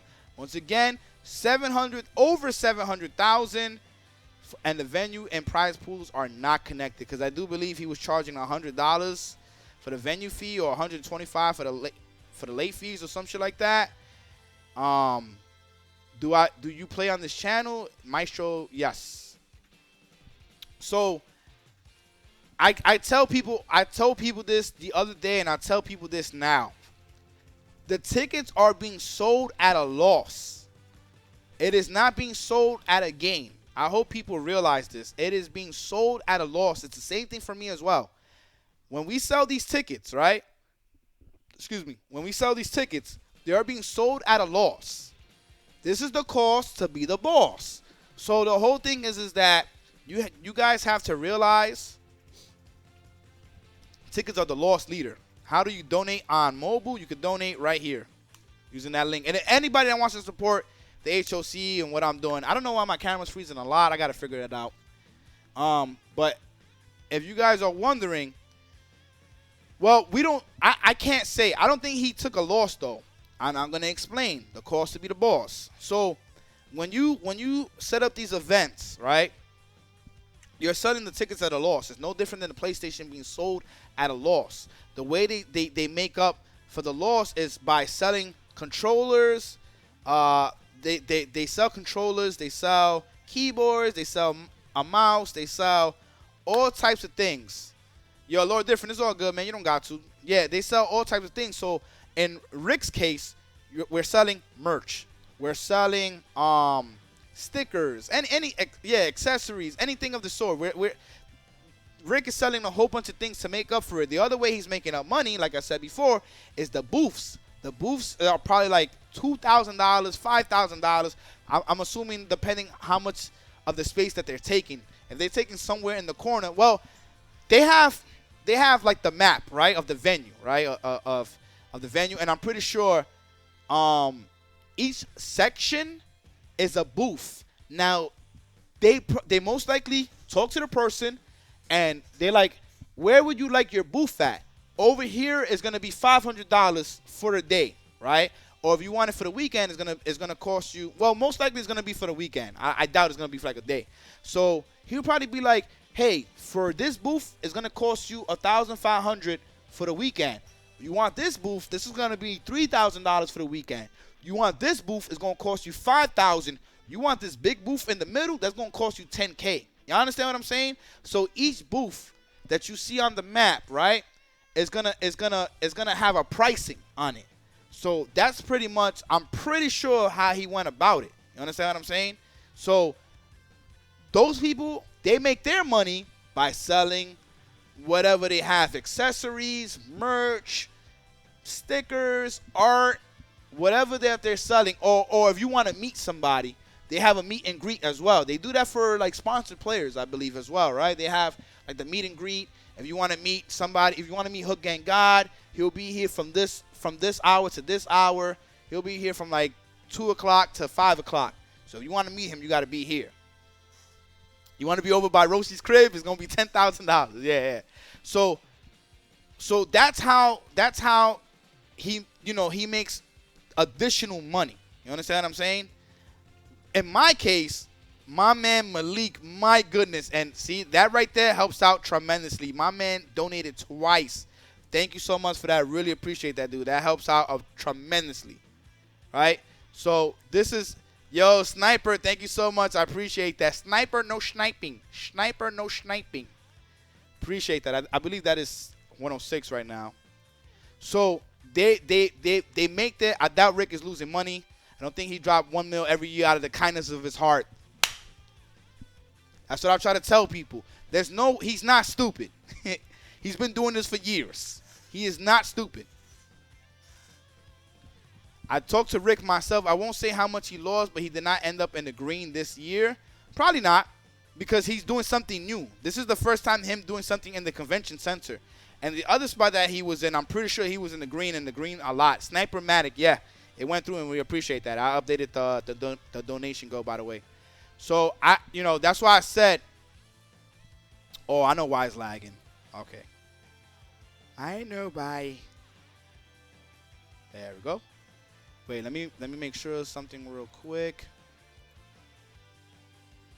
Okay, yeah. So, I really don't know who you are, Chapter.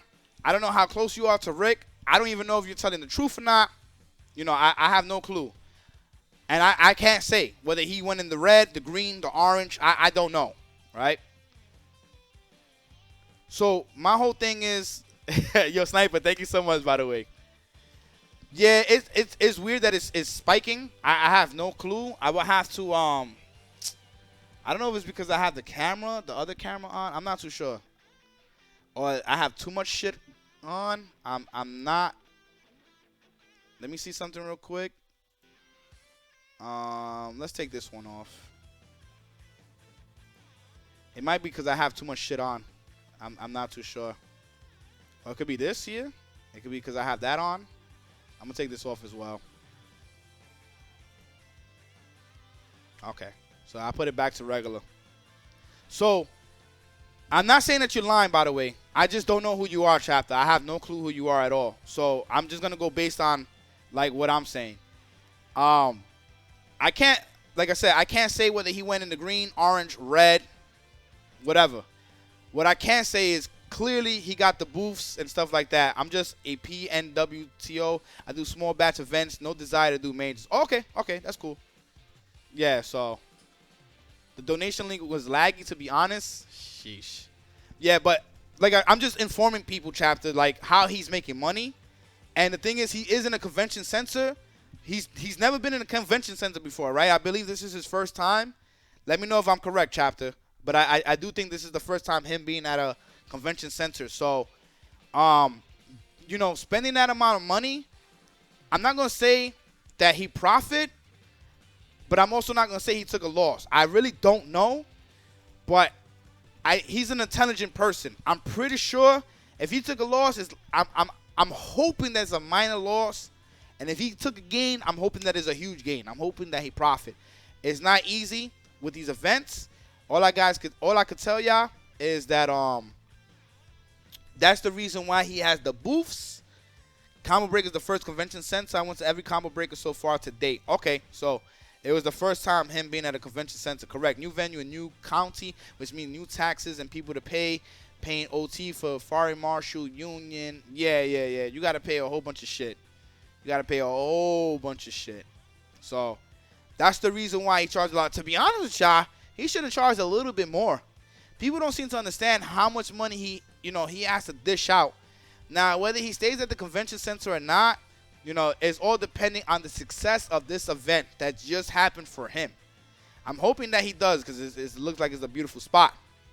This was like your birthday bash, a growth year event to prove what he could done for more investment. Exactly. So, it's my first time too. So I was bound to take a loss. That's why I said I know what it is to host something bigger than what you usually do, and then you take the L. But you take the L, hopefully, so you can get a gain later on. Peep the last message. You were talking about sponsors the other day, and I have a question. Can you apply for sponsors, or can you apply for one? Or can you apply for one? Yeah, it's all dependent, but you need that resume. Your resume needs to show the events. It's all depending what you want to sponsor for, right? So for example, I can apply and I can show proof of how many followers I have, my average viewership, whether for me or for my events, how long I've been in the game for, a whole bunch of things, right? So I can showcase that. So that can work out for me as far as sponsorship. But the problem with sponsorship is that they tend to want to nerf you if you're somebody like me who likes to curse and, just be overly blunt. You know what I'm saying? So it's all depending. Is it Pride Month? Yo, happy Pride Month to all of you guys that got the pride in ya. You know what I'm saying? So, it's all depending, but sponsorships tend to want to nerf you in many ways, right? They not that they mute you, right?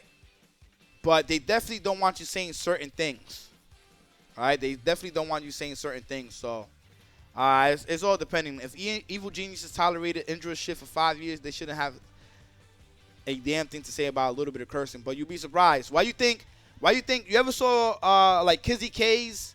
You ever saw Kizzy K's YouTube? Well, they do that for different purposes. I think it's more so because when you curse on YouTube, it has less appeal, which means that you'll get less people to watch your content. It's really weird, but nonetheless,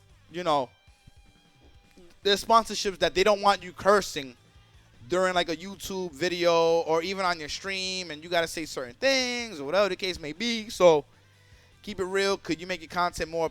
Yep, for our majority white audience. Yo, chapter, I don't know who you are, but yes. Oh, you don't even know what I went through, guys. Oh, man. I went through some emotional shit. All right, I'm going to talk about it real quick. I told Poozy I wouldn't talk about it, but I'm going to talk about it. Real quick, man. I don't want to dive deep into this shit cuz I had a sponsorship hit me up. and pretty much there was some good money behind it. There was some good money behind it. Good money that I looked into the contract, spoke with them and everything. And it makes me emotional in a sense. Nah, no name drop. That's why I said I'm not gonna dive deep into it.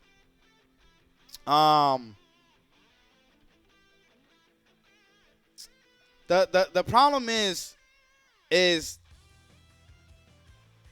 they want the results of the HOC, right? They want the results of the HOC. Yeah, this is different. This is sponsorship. This is business. You know what I'm saying? It's different. Because in case in the future there is a sponsorship that will accept me for me. You understand what I'm saying? So there was a sponsorship that was very interested in HOC.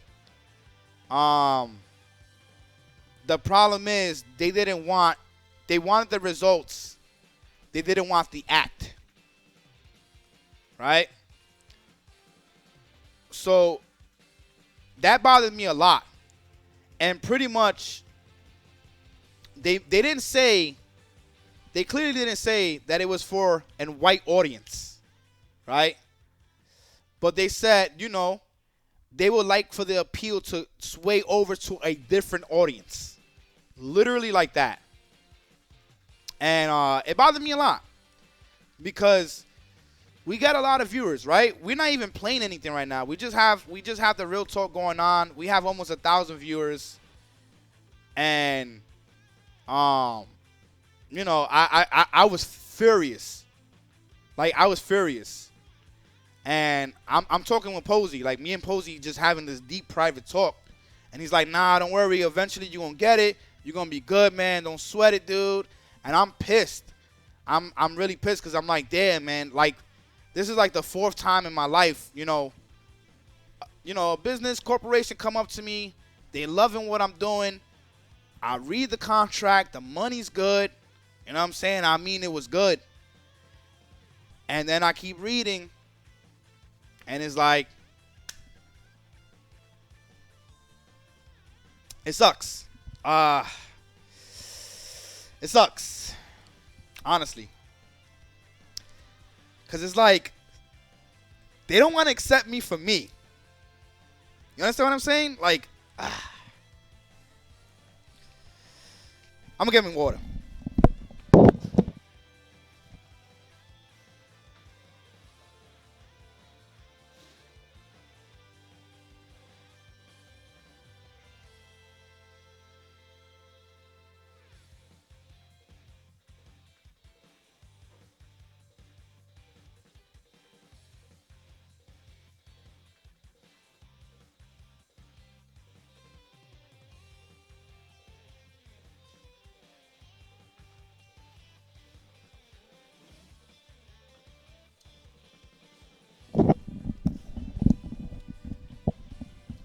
So, it just sucks because I feel like being a minority, doing all this shit, even with the success that we have, it's just like never good enough. And it hurts. It does hurt. Because it's like you put in all this work and people recognize it. But they don't want you to be you. You understand what I'm saying? They don't want you to be you. They want you to. This is what was said. They will want me to appeal to a different demographic. You understand what I'm saying? Like, when I'm reading this shit, I'm like, yo, like, this shit sucks. It fucking sucks. And I was pissed the fuck off. Yo, y'all don't understand. I was damn near screaming, talking to Posey. I'm literally like screaming. And he's telling me to calm down because I'm pissed. I'm pissed.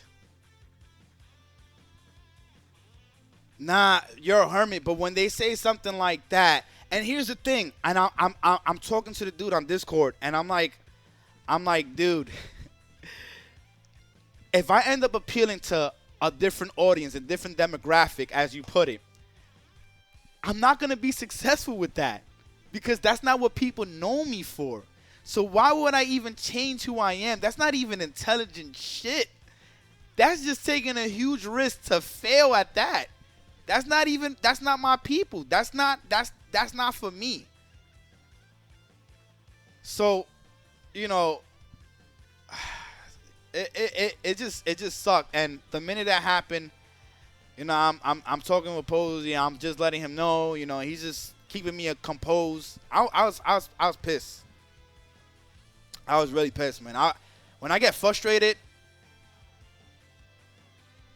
I'm really frustrated, man. And I didn't understand that. I'm like, what's the point in doing that? Y'all motherfuckers is just gonna change who I am. Why I can't just be me? Why I can't just be me and you guys support me and we grow this shit? Pretty much, Drac. That's what they wanted. That's what they wanted. So shit like me saying like motherfucker, me playing nigga, you know, things like that, you know, it wasn't something that suited what they were going for.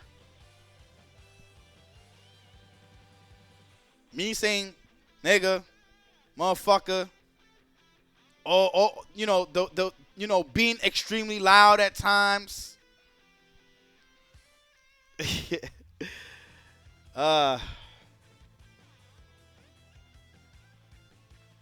Yeah.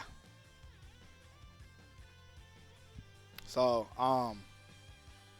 shout out to Posey, by the way, because y'all do not know, man. Y'all do not know, and he was like, nah, don't do no real talk. I was like, nah, I'm not gonna do a real talk on it, you know, and I'm not gonna expose anything. But I said eventually I do want to talk to the community and let them know, like, yo, there's going to be a time where people are going to try to switch you over from who you are. Don't do it. There was a movie. This is the best way to put it. There was a movie with Matthew McConaughey and Al Pacino. In this movie, this Matthew McConaughey, or whatever his name is, he's a person that he does these bets and he predicts. Right? He predicts what's going to... Does anybody remember the movie's name? I really don't remember. Right? I don't even know if I'm saying his name right. One for the Money. Is it Mahanahay? I don't know how to say his name. So he goes to Al Pacino and he's like, oh, you know, I want to get into this whole thing. So slowly but surely, Al Pacino changes his character. And he's not the same person that he is anymore. And when he starts doing that, when he starts switching up, he starts losing money. And he's losing money, he's losing money, he's losing money. And more so, he's losing himself. That's exactly how I felt. McConaughey, something like that. It's two for the money or some shit like that. So, when that happened, I felt just like that. Like, damn. Like, this dude is really trying to make me change who I am for the money. And I'm like, nah, I can't, man. I'm not going to sell out. Like, that shit is stupid. Imagine me having my stream and shit is not the same and you guys are pondering like, yo, why is he not outspoken as he used to be? You know what I'm saying? Why these words are not being said? Why this button is not being pushed? Why this stream feels different? This is not the stream that I grew up with. You understand what I'm saying? That's not what I'm going for, man. I want to be able to prove that you could be yourself. You could do something like this. Be yourself. Grow your brand. You know what I'm saying? And be able to bring people up with you. Instead of having to change who you are. That's my main goal, man. Thank you for the subs, by the way. I appreciate y'all. I just was I was just pissed, man. And I said thank you, but no thank you. You know, and I left it alone right after. I definitely tried to negotiate one ATP. I asked them, when I asked them, I said, you know, I noticed, you know, there were certain things that you don't like. Can I ask why? And like I said, it was to appeal to a different demographic, you know, because if I'm going to advertise what they had for me to advertise, it will have to appeal to different people. Meaning, you know, I will advertise my regular stream mainly for my tournaments, right? Because my tournaments is what brings in the high numbers. You know, it will have to be different. But imagine me being different during my tournaments. That's not it, man. It's not it. Shit is whack. It's not it.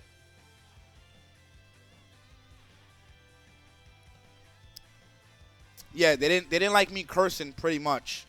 They also didn't like me being overly loud, which I did not understand. But I get it though, because there is contracts where, you know, people, they don't want to come off as being too, I don't know what's the word for it, but they just don't want you to be all angry and crazy and all types of shit. Brash, too loud, urban, I guess, too aggressive. It's a whole bunch of shit, man. Nah, not that they want me to whisper. They just don't want me to be loud. Embrassive. There we go. Yes. That was the word that was used. I was like abrasive? I was like, oh, okay. No doubt. Yeah, that's the word. That's the word.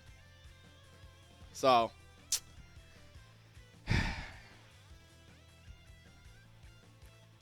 that pretty much, I was like, oh, okay.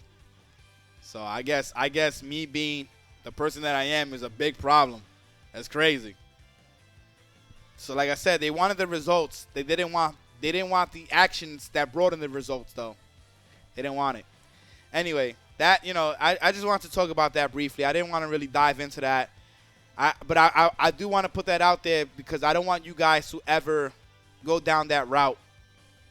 There's no reason for you guys to go down that route. Always be yourselves, man, and wait for opportunity to come knocking on the door. I'm hoping for me, you know, eventually there will be a contract, there will be a company, there will be a sponsorship that would accept me for who I am, what I bring, and we can grow from there, and I can actually do some amazing things. But right now, that opportunity is not there. It is 100% not there, so, you know, we'll see what's up in due time. You know, but the cost to be the boss, it is a very expensive one. It's a huge risk. Things may not work out in your favor. I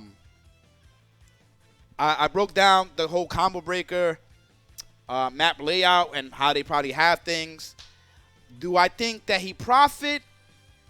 Maybe minor. And if he didn't, maybe, hopefully a little bit. Nah, I know, Chapter. I know. And I appreciate that, dude. I really do. I really do. That's why when you mentioned that they wanted to appeal to white people, that's pretty much what they were saying, right? I know. Because why would the fuck would I need to change my demographic? You know what I'm saying? Because I showed videos. And, you know, the funny thing is I appreciate them. I appreciate them at least paying attention to the videos, right? But because he asked me, what is this Sega thing all about? And I told him straight up, I said, it doesn't say Sega, though. And he was like, what does it say? And I told him, and he's like, oh, he was like, no, that's a no. I was like, yeah, but that's part of my act. That's part of my thing, man. That's what I do. You know? That's what I bring to the table. That's my entertainment, baby. I was like, I'm not letting that shit go. He was like, no. That's what he said. Oh, man. Yo, Rokushen. But the thing is that they want the majority. Of course, there's white people in this chat. They want the majority, though. It's no different than a lot of these movies having the white man be the star, right? Because they feel like the majority, it appeals to the majority. Yeah, I'm technically white. My last name is Irish, so I should have played the soundboard. Oh man, but listen, after we was done with the Discord, That shit hurting. because it was good money.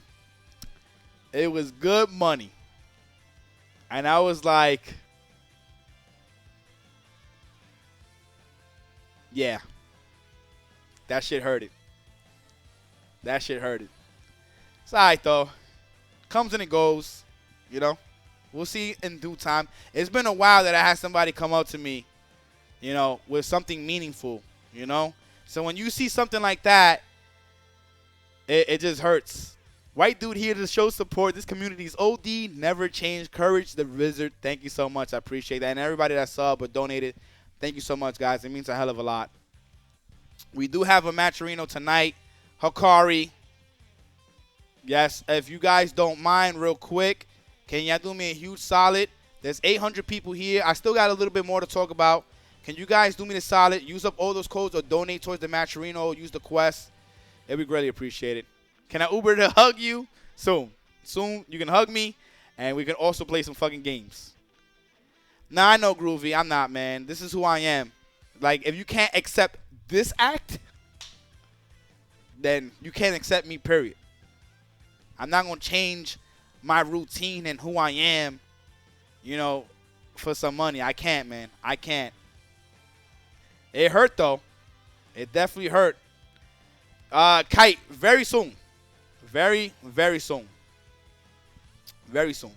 It will be happening. I should let them. Matcherino's bugging out? I hope not. I hope you guys are able to use it. Yeah, so pretty much, the cost to be the boss, we tackled that. The money in the pot. So, I think you want a CEO? That's what I'm talking about. Get in there. Go to CEO. I technically want to go there too. Technically, I want to go there as well. As a matter of fact, this is what I'm gonna do real quick. I'm gonna put we got the Matcherino, guys. Do me a solid. I'm gonna put it right here. Use up those codes. So y'all see this? Boom. I'm gonna go here. We're gonna start a little after 8, just a little bit. So boom, you see that link right there? That Matcherino link? Click on that. Let's use up all these codes. There's 800 of you guys. Use up all these codes. I'm gonna leave it here. Anyway, so the last thing is the money in the pot. This is gonna be short and simple. I think majors should have one designated person to talk about that Matcherino to put money in that pot. It's not difficult to do. Now, of course, if they have a contract and they have a major corporation or sponsor and they don't want any conflict, you know, because it's a conflict of interest or whatever the case may be, then it's understandable, right? But if they don't have none of that going on, please use up that Matcherino. Matcherino is so important. It's a crowdfunding source. It helps to bring people a lot more money into the pot, and it will help out tremendously. Now, another thing too is we can go about it by like selling shirts, right? We could go about it by like selling shirts, merch, accessories, etc. Whatever it is, we can go selling some items for the people and take a portion of that money and bring it on over to the Matcherino as well, right? So, and companies and corporations, you know, they can, like NRS, what they did for Mortal Kombat 10, they had a Sub-Zero skin, and it cost $5, right? Whenever you purchase that skin, or $6 or something like that, whenever you purchase that skin, I believe they put in $3 from that purchase into the pot bonus. I think developers can start doing that as well. Get those skins and put it for a pot bonus for a certain amount, maybe like an extra 1,000 or whatever the case. So people will buy that skin or buy the stage or whatever they're selling, and they will support not only the developers and the publisher and whatever, but they will also support the players as well. We can support both. I think that's something that we need to start getting into as a community overall. I would love to see these gaming companies put in way more money. It was a beautiful thing for Tekken Bandai to put in money Combo Breaker. They put in $5,000. I thought that was beautiful, but I would love to see companies do that a lot more. We need players to be able to eat. We need players to be able to eat. What's gonna end up happening is we're gonna get rollback +2. You understand what I'm saying? And you're like, what are you talking about, rollback +2? And I'm talking about the rollback. What is it called? The rollback. I forgot. In a server, rollback plus server, right? I forgot what is the main thing that it's called, but it's a rollback within a server. So when you have that, it's godlike, right? It is really good, and it was being tested with Multiverses, and we had a lot of good matches with Multiverses. There was just some people that had a horrible connection, unfortunately, but there was a lot of amazing matches. And I mean, the game was moving super fast. There was a lot of shit going on. The graphics looked good, and it was a rollback +2. I mean, rollback plus, as I would call it, I guess, right? To simplify it, rollback plus. So eventually what's going to happen is these gaming companies are going to just start hosting tournaments online. And they're going to put in money, and they're going to have people sitting in the couch, and they're going to compete from tournaments from there. And they're going to be like, why am I going to venture out to a major, spend mad money when I can stay at home and possibly get like $1,000 or $2,000 in my pocket? We need to put in more money. So there is a huge incentive for people to want to come out. Of course, offline is completely different. You get to mingle with people. You get to go sightseeing. You get to go to different states or a different country. So there's a lot of things that come with the offline experience, but online is too easy. It is too easy. And people are going to be like, I don't need to venture out. I'm going to stay home. I'm going to make content because I'm not trying to lose out on thousands of dollars. I'm going to just stay home and easily make money. So that's the reason why technically I want pop bonuses to exist, to support the players, but not only support the players, but just to show that like our scene can grow. The fact that we're not really making money is kind of crazy. The match arena's not working is really weird. I don't know why it's not working. It kind of sucks. What happened to Sage? I have no clue. I have no clue whatsoever. Let me see something. Where's my phone at? If HBox can get a sponsorship with Coinbase for 2K each week with a Smash tournament, I would love something like that. I would love something like that. But it's tough, man. Like I said, I don't know what his details are because I don't really watch his streams. I think he does curse from time to time, right? I think he does curse. I could be wrong, so.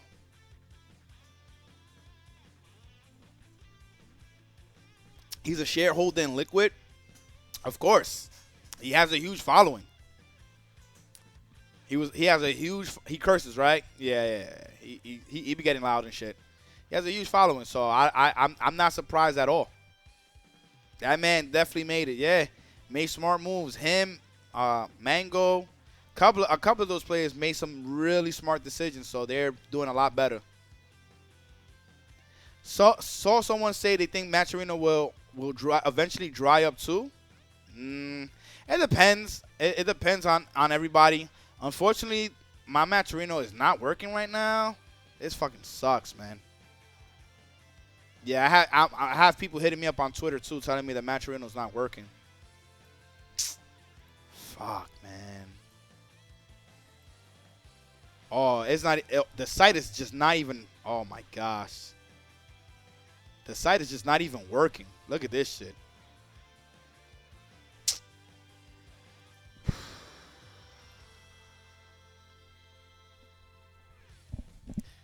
Yeah, Maturino is definitely acting up right now. That shit sucks.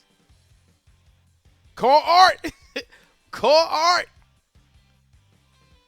I don't know what happened. Hopefully it works later on. Right now it is absolutely out of commission. Completely. Sheesh, man. Yeah, don't forget, guys, we do have a tournament tonight. I know I have not advertised the tournament at all.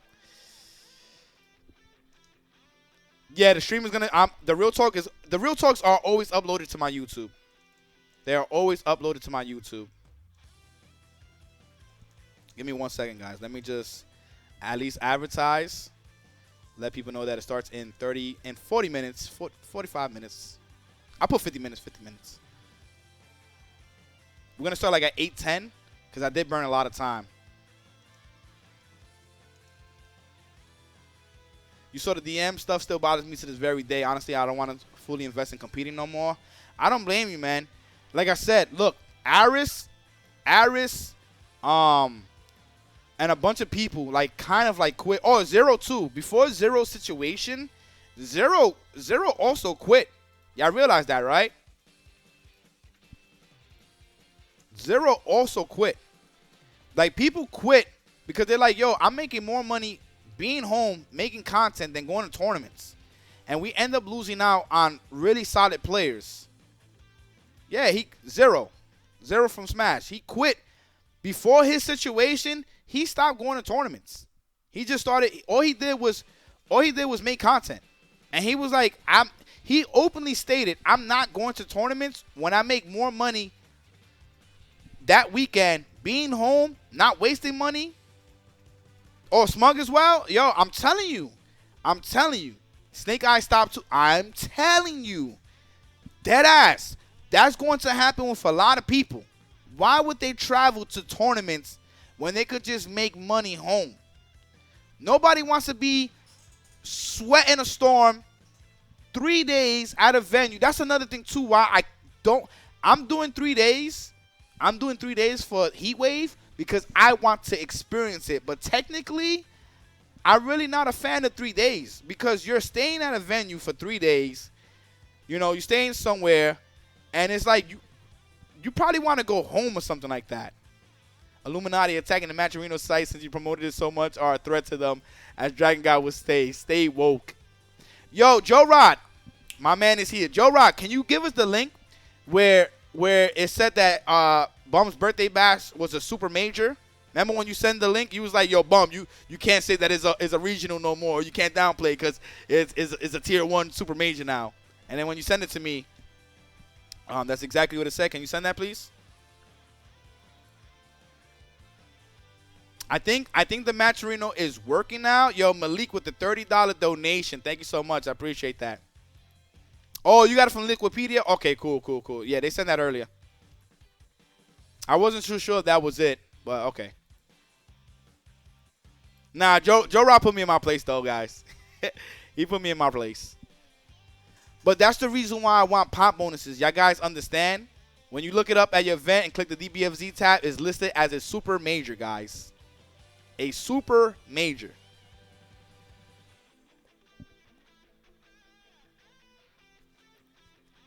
He said, that's a good friend then. Dragon God, we'll probably see him soon.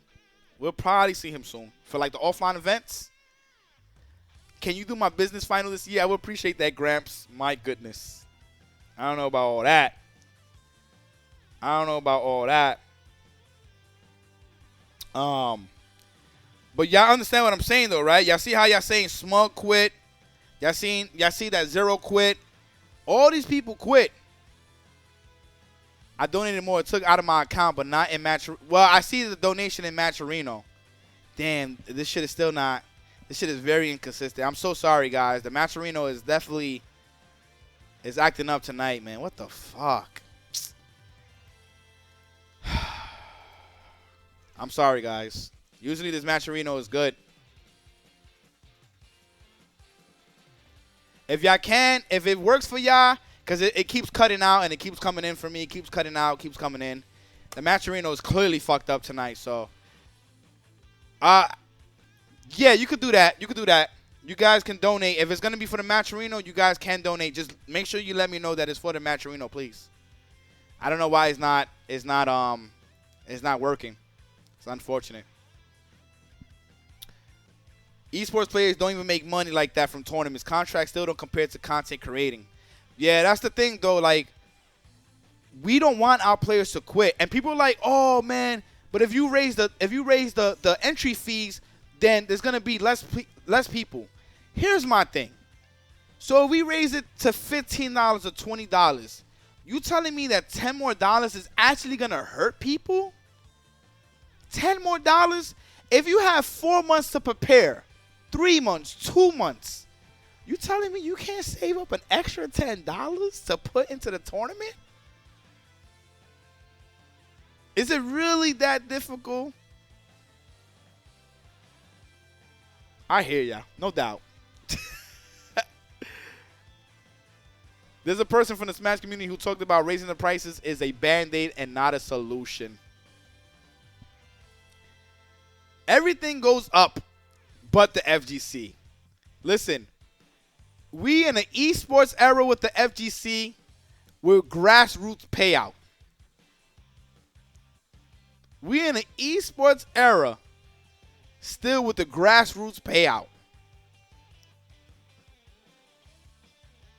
$10 extra is not going to kill you.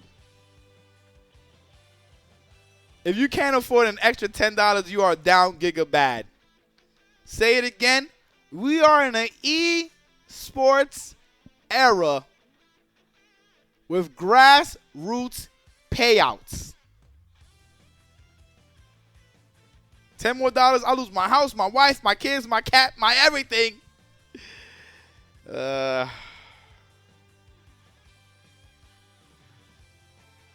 That shit is crazy. Fellas be complaining about entry fees, but ask them to show you their Uber Eats receipts. I know. That shit is raising the venue and entry fee really going to fix the pot problem. So remember, doubling up the entry fee, right? If you double up the entry fee, so it'll go from $2,000, right? If you got 200 people entering, it goes from $2,000 to $4,000. Double the amount. Fuck yeah, it makes a difference. Fuck yeah. Along with Matcherino, yes. So if you don't have Matcherino, you can bring up the price, by doing that. Everything is going up but the FGC. Like as far as entry fees anyway. Technically, I don't want entry fees. Right? But the thing is like, I don't want the entry fees to go up, but at the same time, I'm very realistic. And eventually, you're not going to have these players.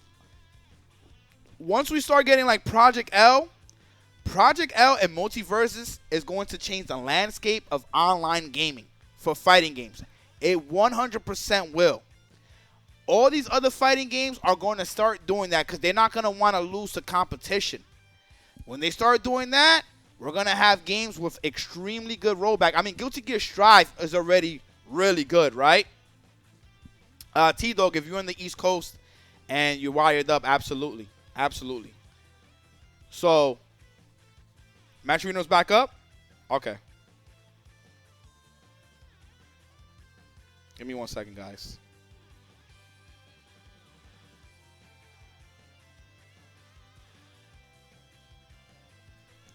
So remember, the net code, I was going to say that. Free to play, you think that people are not going to want to stay home? It's going to be even more the reason why these people stay home and compete from their house. You understand what I'm saying? And then when they have that invitational and they get invited, then they'll fly out. But besides that, I said this before. Why are people going to travel, right, to potentially deal with stalkers, right? They don't want to deal with that shit. To deal with tournaments that take hours to happen. You're waiting. You possibly can wait an hour or two just to play one match. You understand? Let's not forget that we're in a COVID era still. So why would I want to travel to possibly get sick when I could stay home and not catch COVID? And if I have a 9 to 5, fuck that shit up for me because I went to a major and caught COVID. Racism, yes. Paying extra money for food, for a hotel. Why do all that when I can stay home, compete in a tournament, and get money? Tell me I'm not speaking some truth right now. Tell me I'm not speaking some truth right now. Dealing with stinky ass people, yeah. Yeah.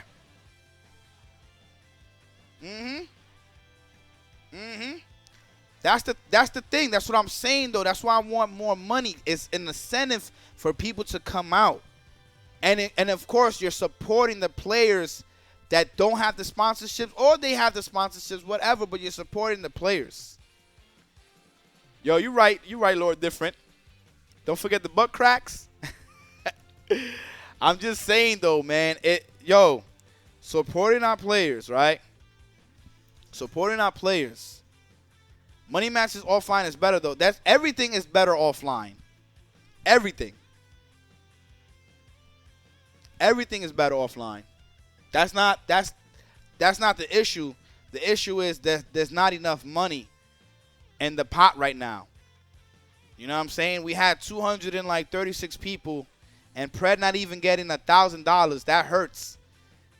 We had 1,000 people for Guilty Gear Strive, over 1,000, and first place only got 4,000. Now somebody was like, "Yo, that's a lot of money," until we told them, but there was 1,000 people in there. So there was $10,000 in the pot, right? But it was 1,000 people in the tournament. It's crazy, man. Would I ever do an interview with Button Check about this? I have my gripes with Button Check, unfortunately. There was something that was done a while ago from Button Check that I absolutely did not like. I thought it was very disgusting of him. But he seems to be much better, right? He seems to be a much better person, so... I don't know. Maybe one day, maybe not. But I definitely did not like what he did a bit back.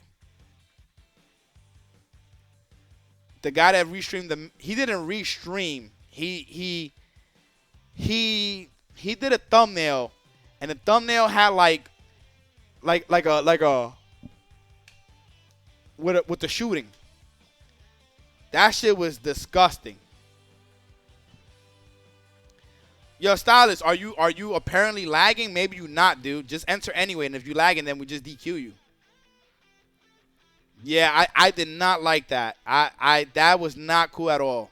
But everybody grows, and Cool-Sticks and Joe Rod, they put me onto his videos, and he seems to handle things much better.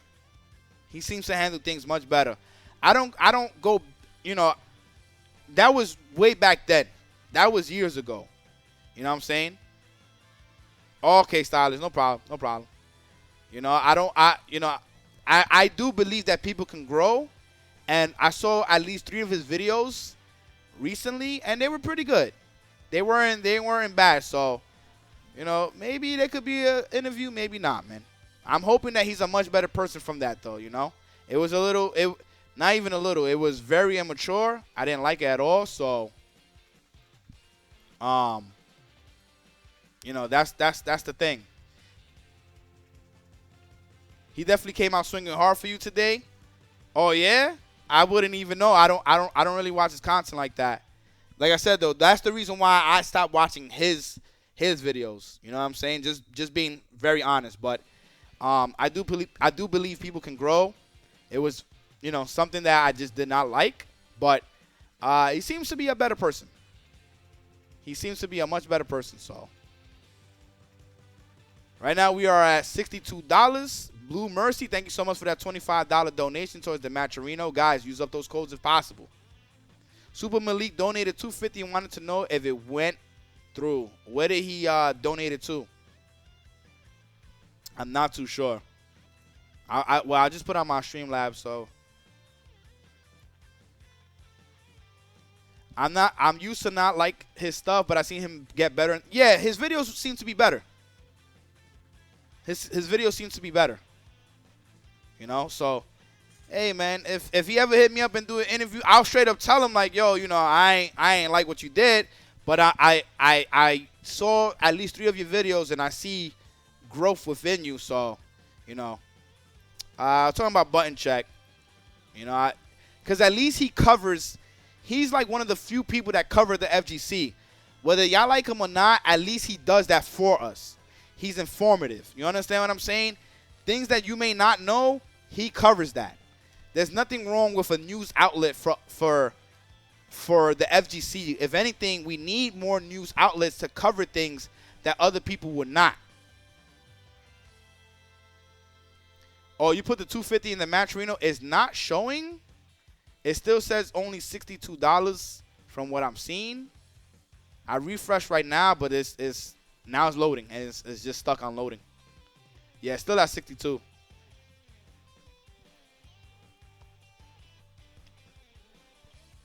I hope button checkers got like I said, we need more news media. We need more media outlets for the FGC. There's nothing wrong with that at all. You know what I'm saying? As long as he learned from his previous mistakes, it's all good. Nah. It's good though. That was long ago.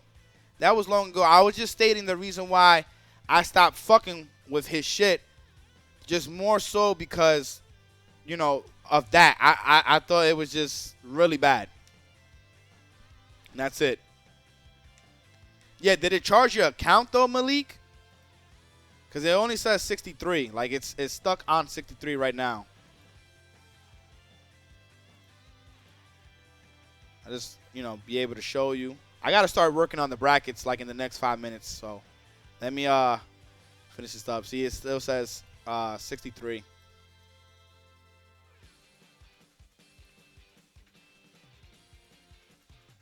Remember, guys, use up those codes. We have 68. Use up them codes. Let's get these codes out the way. There's 68, 66 codes. If the Matcherino is working for y'all, please get rid of those codes. I'm hoping that it's working right now.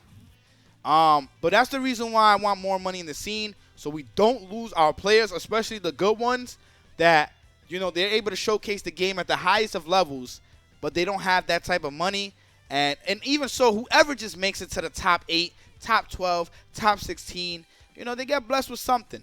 They get blessed with a little something. I'm hoping that Matcherino's up because, I don't know, man. It seems like it's not. But, yeah, button check does cover a good amount of stuff. And I know this because Joe Rod, he be putting it in the group chat. You know what I'm saying? So, you know, I watch it when he does. What did he say? What did he say about me, though? Joe Rod, if you don't mind me asking, because you said he defended me hard body. So I have no clue what was said or what he did, but I appreciate that, man. That you know, if he gave me that type of love and shit. Right now, we got 76 entrants. We at 92. My freaking goodness. Remember, we're going to start a little bit later than usual. We're going to start maybe like at 8:10, 8:15. Gives me time to maybe run like an exhibition or two. If you guys want to run an exhibition, y'all can come here. With a 1K entry, how many people get paid? Top 10, top 15? It was only top 8. It was only top 8 that got paid.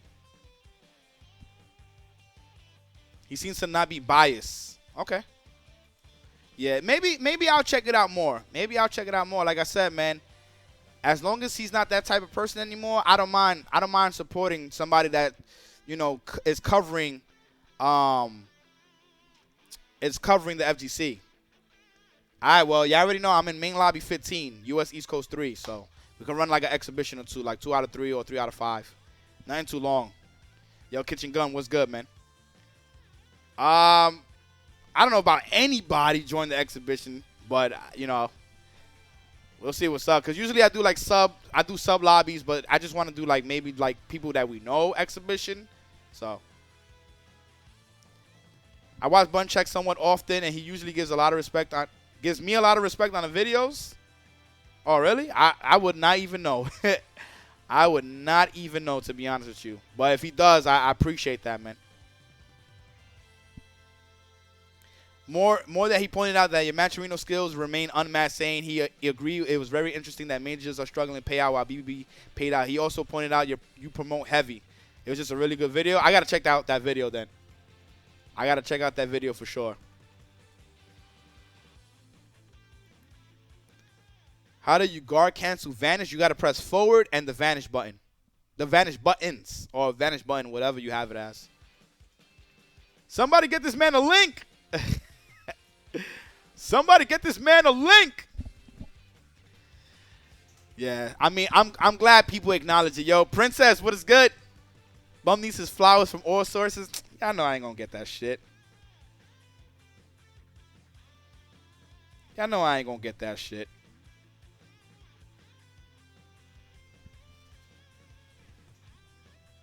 No problem, Genesis. If I remember correctly, he said along the line he likes the hustle. He likes my hustle for the FGC. Man, I just want people to have that type of mindset. I'm gonna start this. Like in 3 or 5 minutes. I just want to finish the talk real quick.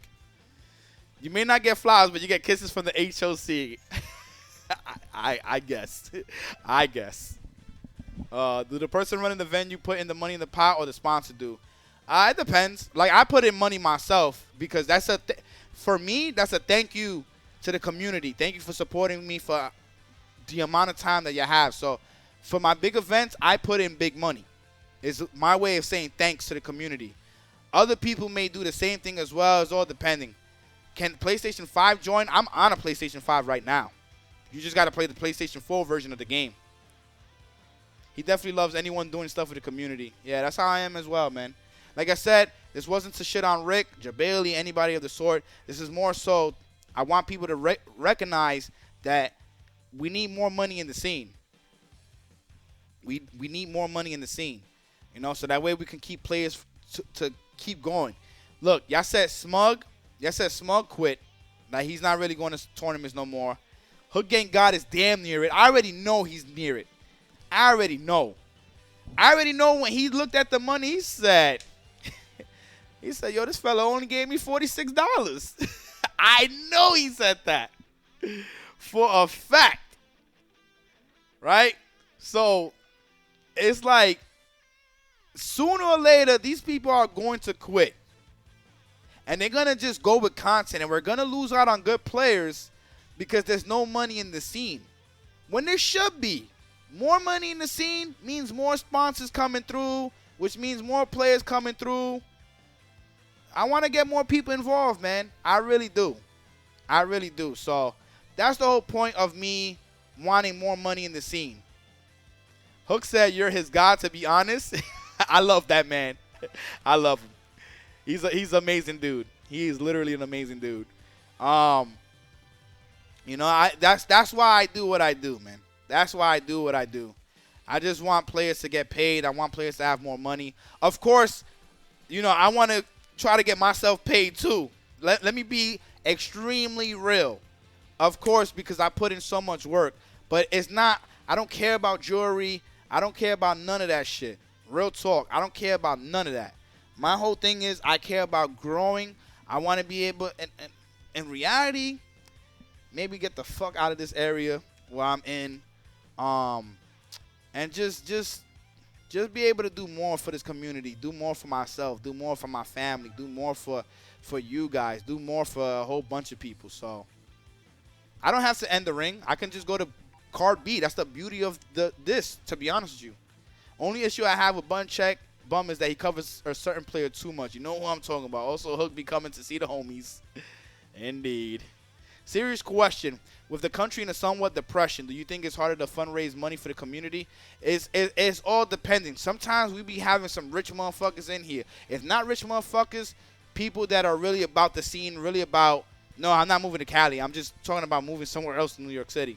I'm working on my city first before I work on any other city. So it just comes down to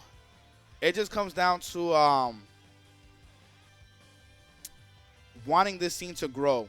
I'm not a fan of esports. You already know that. That's why I'm all about G Sports. I'm literally all about G Sports. I want shit to be able to grow. I want people to be able to get paid. I'm all about that, man. I have been to Canada. I've been to Boston. I've been to Jersey. I've been to Philly. I've been to a couple of places. Not too many though, but Oh, y'all want me to go up here? Okay. So, yeah, that's pretty much it, though. That's the end of the Real Talk. I thank you guys for tuning in for the Real Talk. We're going to start the tournament, like, in the next 15 to 20 minutes. I got to start working on this bracket. But I hope that you guys really enjoyed the talk. I hope that it was very informative. If you guys want to support the HOC, y'all see what I'm about. Y'all see what I'm trying to do. You guys can donate. It will help out tremendously. You see these goals? I'm always trying to accomplish them. I gotta update the sub goal, obviously. But if you guys can, please support what I do here. It would mean a hell of a lot. I'm about to work on this bracket real quick, so give me like 15 to 20 minutes, guys. Appreciate y'all. Let me put it on the small cam, and I'm gonna end the recording, and that's it.